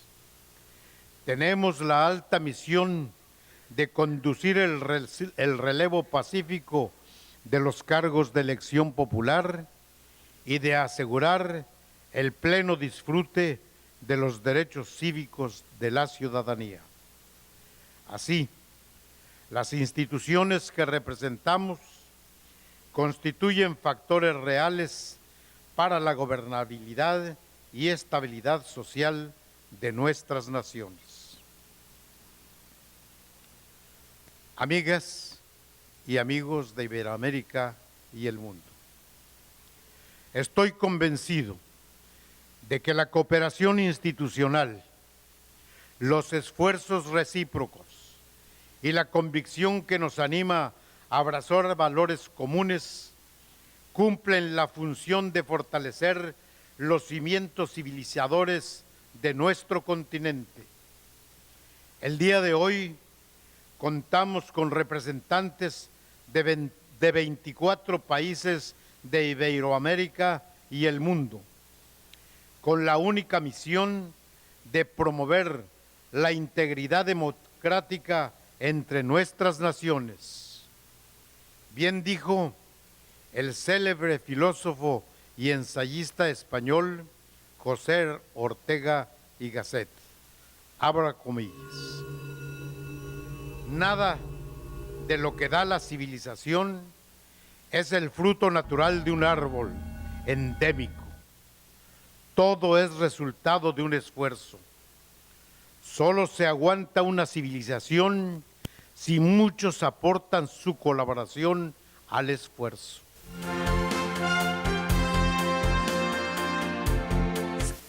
La justicia electoral, ¿dónde empieza y dónde termina?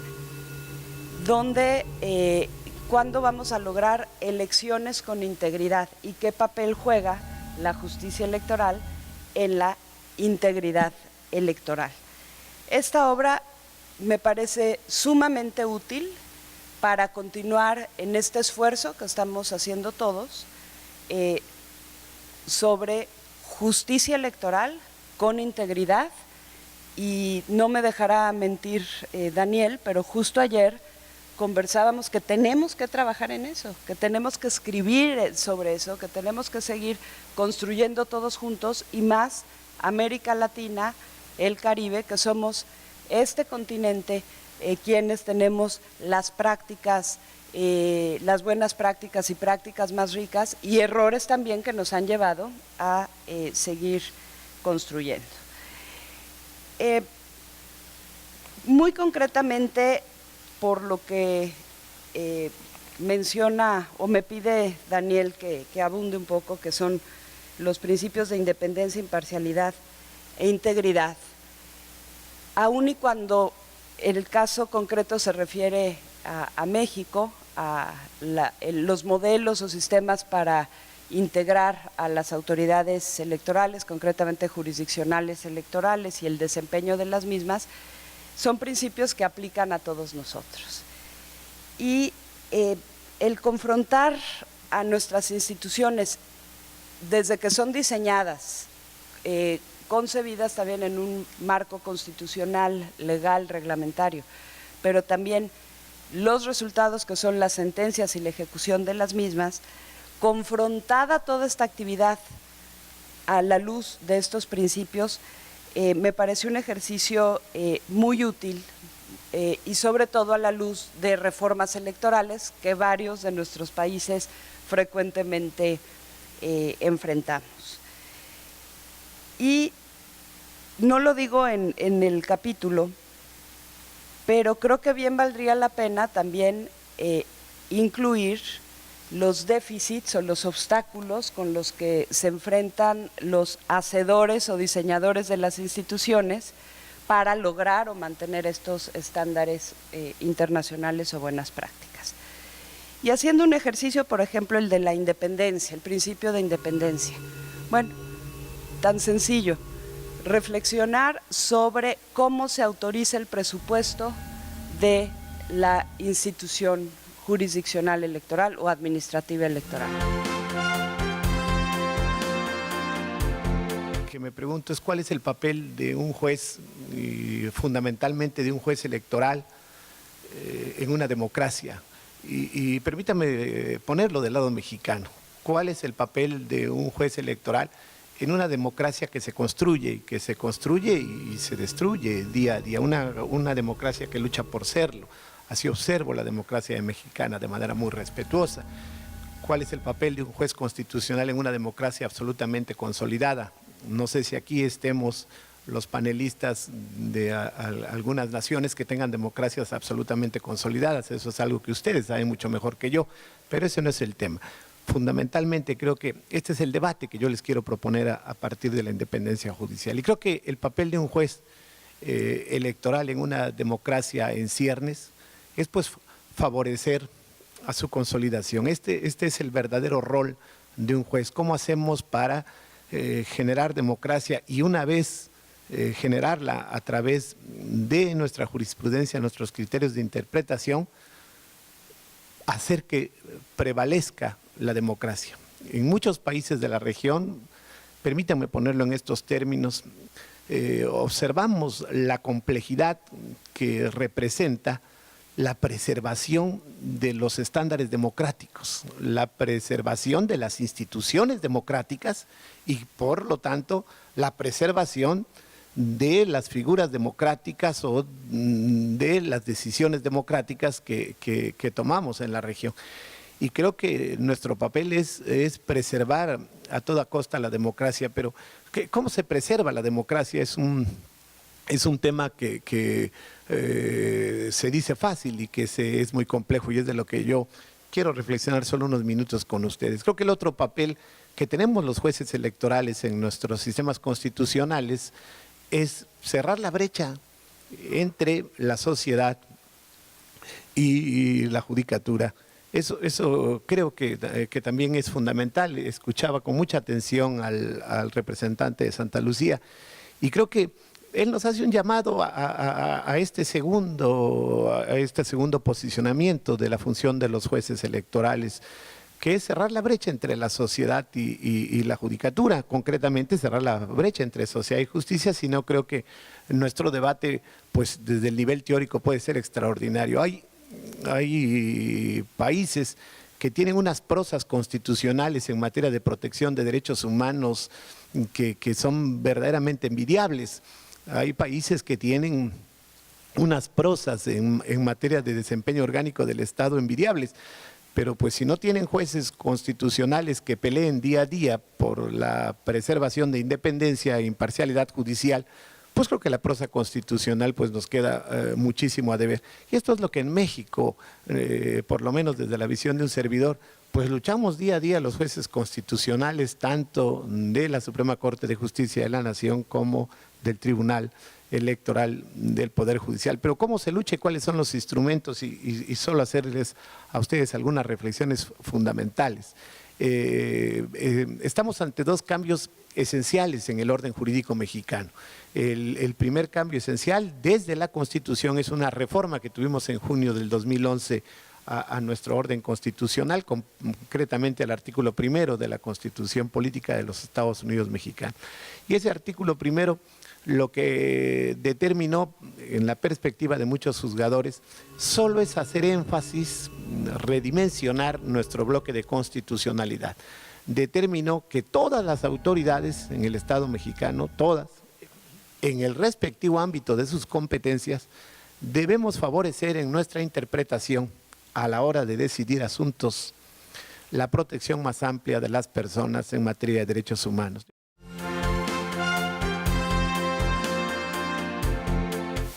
Es un tema que debemos analizar con mucho cuidado. Para mí, la facultad de resolver este tipo de consultas, no el de competencia que es estrictamente jurisdiccional, sino consultas en materia electoral, debe ser una facultad más del Instituto Nacional Electoral para que sean 75 en lugar de 74. Doctor Lorenzo Córdoba Vianello, mi querido amigo. Sí, es un tema que nos falta. Y solo rapidísimamente, cultura de la juridicidad. Para mí no debe ser cultura de la legalidad. La ley es demasiado reducida. El derecho es mucho más amplio, más completo, más integral. Deberíamos de hablar de cultura de la juridicidad. Es necesario que las instituciones electorales en México, institutos y tribunales electorales, participemos en este tema de cultura de la juridicidad para evitar las controversias electorales. Solo en el mes de julio y agosto, con motivo de las elecciones de dirigentes del Partido de la Revolución Democrática, tanto municipales como estatales y nacionales, se han promovido más de 1,700 medios de impugnación en 2 meses, que hemos tenido que resolver con la misma velocidad con la que se presentan las demandas.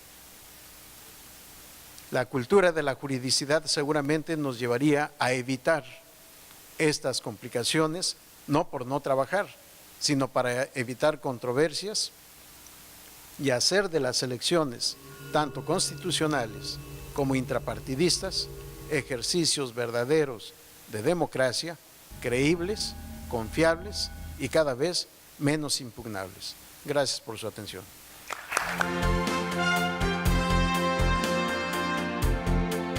Generalmente hemos hablado nosotros de un grupo vulnerable que se discrimina, pero dentro de ese grupo vulnerable encontramos que también los grupos vulnerables discriminan a partes de grupos vulnerables, es decir, indígenas que se elegían en la cabecera y gobernaban en la cabecera municipal, discriminaban a otros indígenas de las cabeceras que no les permitían votar. ¿Por qué no les permitían votar? Porque decían que de acuerdo a su normativa interna, denominada todavía en México usos y costumbres,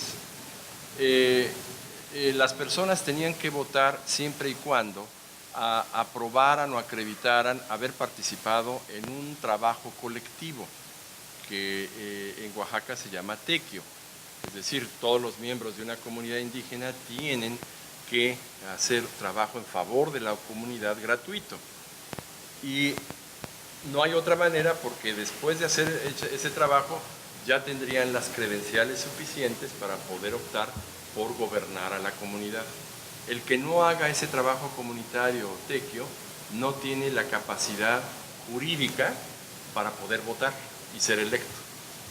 Entonces, según esta normativa de esa comunidad, no se permitía a votar a los que no hubieran acreditado el tequio. Sin embargo, el tequio significaba trasladarse 4 horas de la agencia alejada, de la comunidad alejada, a la cabecera municipal para solamente en la cabecera municipal hacer el trabajo comunitario, abandonando a su propia comunidad horas de distancia.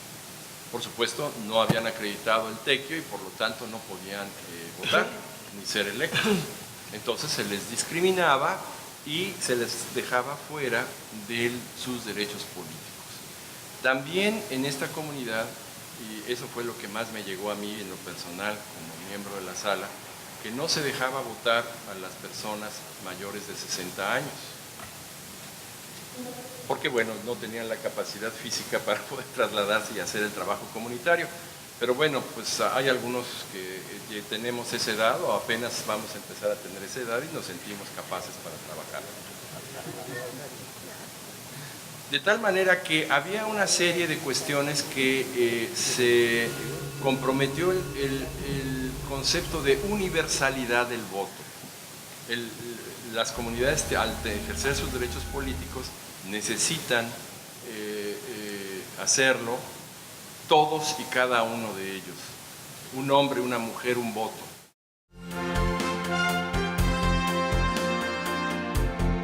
Hoy tenemos problemas distintos y muy felices.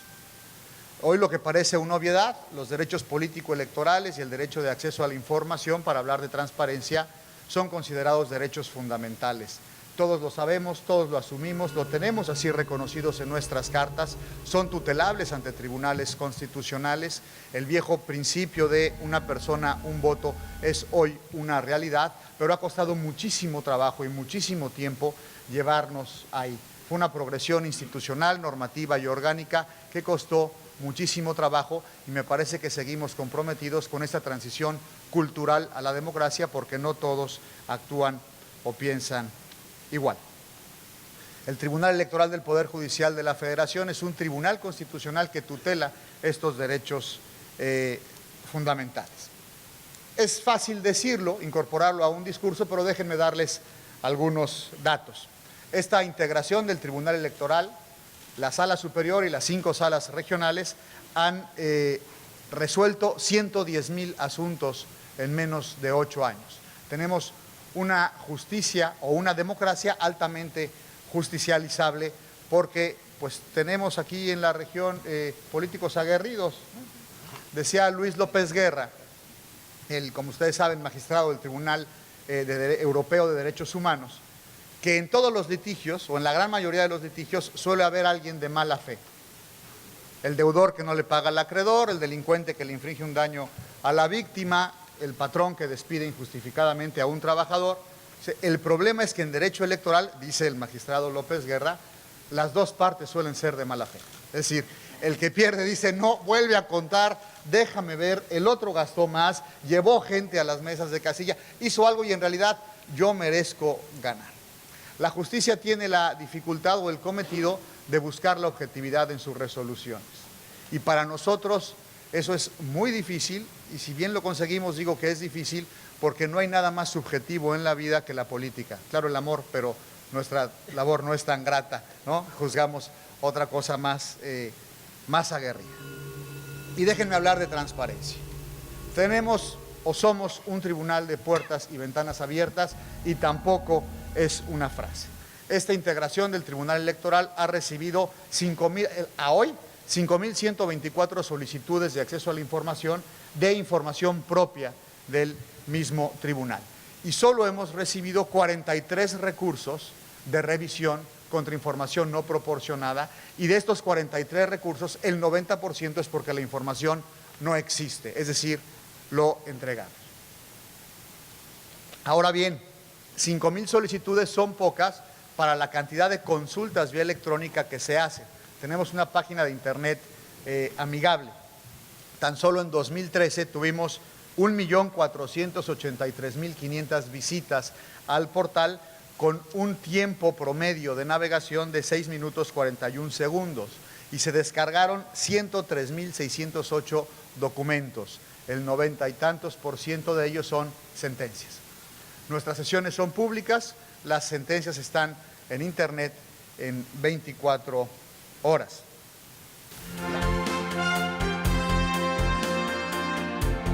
El Tribunal Electoral del Poder Judicial de la Federación ha contribuido a que se haga efectiva la equidad o la paridad de género. Para los magistrados y las magistradas de la República Mexicana es ampliamente conocida la vocación que tiene precisamente el Tribunal Electoral para hacer cumplir esa equidad o esa paridad de género. Como esta es una conferencia iberoamericana, a manera de introducción solamente permítanme contarles a nuestros visitantes internacionales que, de acuerdo con un artículo 219 del Código Federal de Instituciones y Procedimientos Electorales, vigente hasta el 23 de mayo de 2014, los partidos políticos debían registrar fórmulas de candidatos, propietarios y suplentes a los cargos de diputados y senadores, esto es, por fórmulas. Pero ese artículo 219 se refería a la obligación de registrar el 40% de candidatos propietarios del mismo género, no así de los suplentes. Y esto, desde luego, traía como consecuencia que los partidos políticos registraran efectivamente el 40% de candidatos propietarios, mujeres, y como por tanto de ese 40% los suplentes fueran hombres. Así venía funcionando esta problemática. En el momento que las mujeres ganaban la elección, voluntariamente se retiraban del cargo para que los hombres ocuparan como consecuencia su lugar. Esto traía también la consecuencia de que tuviéramos aproximadamente el 18% de legisladores en ambas cámaras, solamente como mujeres. El Tribunal Electoral del Poder Judicial de la Federación, a través de la Sala Superior, conoció del juicio ciudadano, que es el juicio de amparo para efectos electorales, 12.624. Y haciendo una interpretación progresiva de ese artículo 219, determinó que la idea del legislador en relación con este precepto debería entenderse como que había sido que el 40% de las fórmulas fueran registradas de un mismo género. Esto es, que no solamente deberían ser los propietarios, sino también los suplentes. Esta interpretación fue de gran trascendencia en aquella época, y en las elecciones de julio del 2012 trajo, por tanto, que fueran electas 42 senadoras que representan el 32.81% de la propia Cámara de Senadores y 186 diputadas que representan el 37.2% de los integrantes de la Cámara de Diputados. Porcentaje, desde luego, para México y creo que para Latinoamérica en nuestra democracia, que simplemente demuestra cómo el Tribunal Electoral, desde luego, resuelve buscando la forma cómo se respeta la paridad, la equidad establecida en la propia Constitución. En la Sala Superior del Tribunal Electoral del Poder Judicial de la Federación y en sus salas regionales, la ley se interpreta, se flexibiliza completamente, con principios de progresividad, con respeto a los derechos humanos, para dignificar a las personas. Nosotros tenemos en el Tribunal Electoral del Poder Judicial de la Federación, aún conociendo que el avance en boca propia es vituperio, simplemente que la justicia debe ser más práctica y más humana. Realmente hay que entender que cuando hablamos de igualdad, cuando hablamos de libertad en relación con ambos géneros, simplemente estamos hablando de una justicia más humana.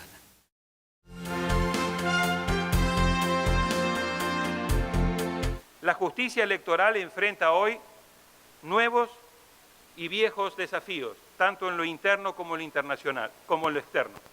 En lo interno, los tribunales electorales deben saber situarse en el punto intermedio adecuado entre el derecho y la política, evitando tanto la politización de la justicia electoral como la excesiva judicialización de la política. Deben asimismo defender su independencia vis a vis los otros poderes y fortalecer la función electoral dentro del Poder Judicial at large. Y el mejor camino para alcanzar ambos objetivos, en mi opinión, es mediante la elaboración de sentencias de alta calidad desde el punto de vista democrático constitucional, las cuales deben contar con una adecuada y suficiente argumentación y motivación. Asimismo, el incremento del poder del juez electoral en relación con la capacidad de control que ejerce sobre el poder político debe venir acompañado de la exigencia de una mayor responsabilidad y profesionalidad, así como decíamos, siempre de una mayor transparencia y de un firme compromiso en materia de la ética judicial electoral. Respecto de las amenazas externas, la justicia electoral debe hacer frente a los intentos crecientes que vemos en algunos países que buscan reducir su autonomía y competencias o bien obstaculizar su labor. Queridas amigas y amigos, en mi opinión, el papel fundamental de la justicia electoral es aportar confianza en el sistema democrático, a la vez que tutelar y garantizar la integridad de las elecciones y los derechos políticos. Para decirlo de una manera más directa, en mi opinión, no hay democracia de calidad sin plena vigencia de los derechos políticos y de elecciones con integridad. Y es imposible la existencia de elecciones con integridad sin la plena vigencia del Estado de Derecho y de una justicia electoral independiente, garantista y efectiva. Este es el círculo virtuoso que debemos crear. Próximamente les seguiremos compartiendo otras tantas experiencias que ha desarrollado nuestra institución en el ámbito internacional y los seguimos invitando a que nos sigan por Aporte Global, que se transmite por Plataforma Electoral, el canal de televisión por internet del Tribunal Electoral del Poder Judicial de la Federación, donde tú tienes mucho que ver.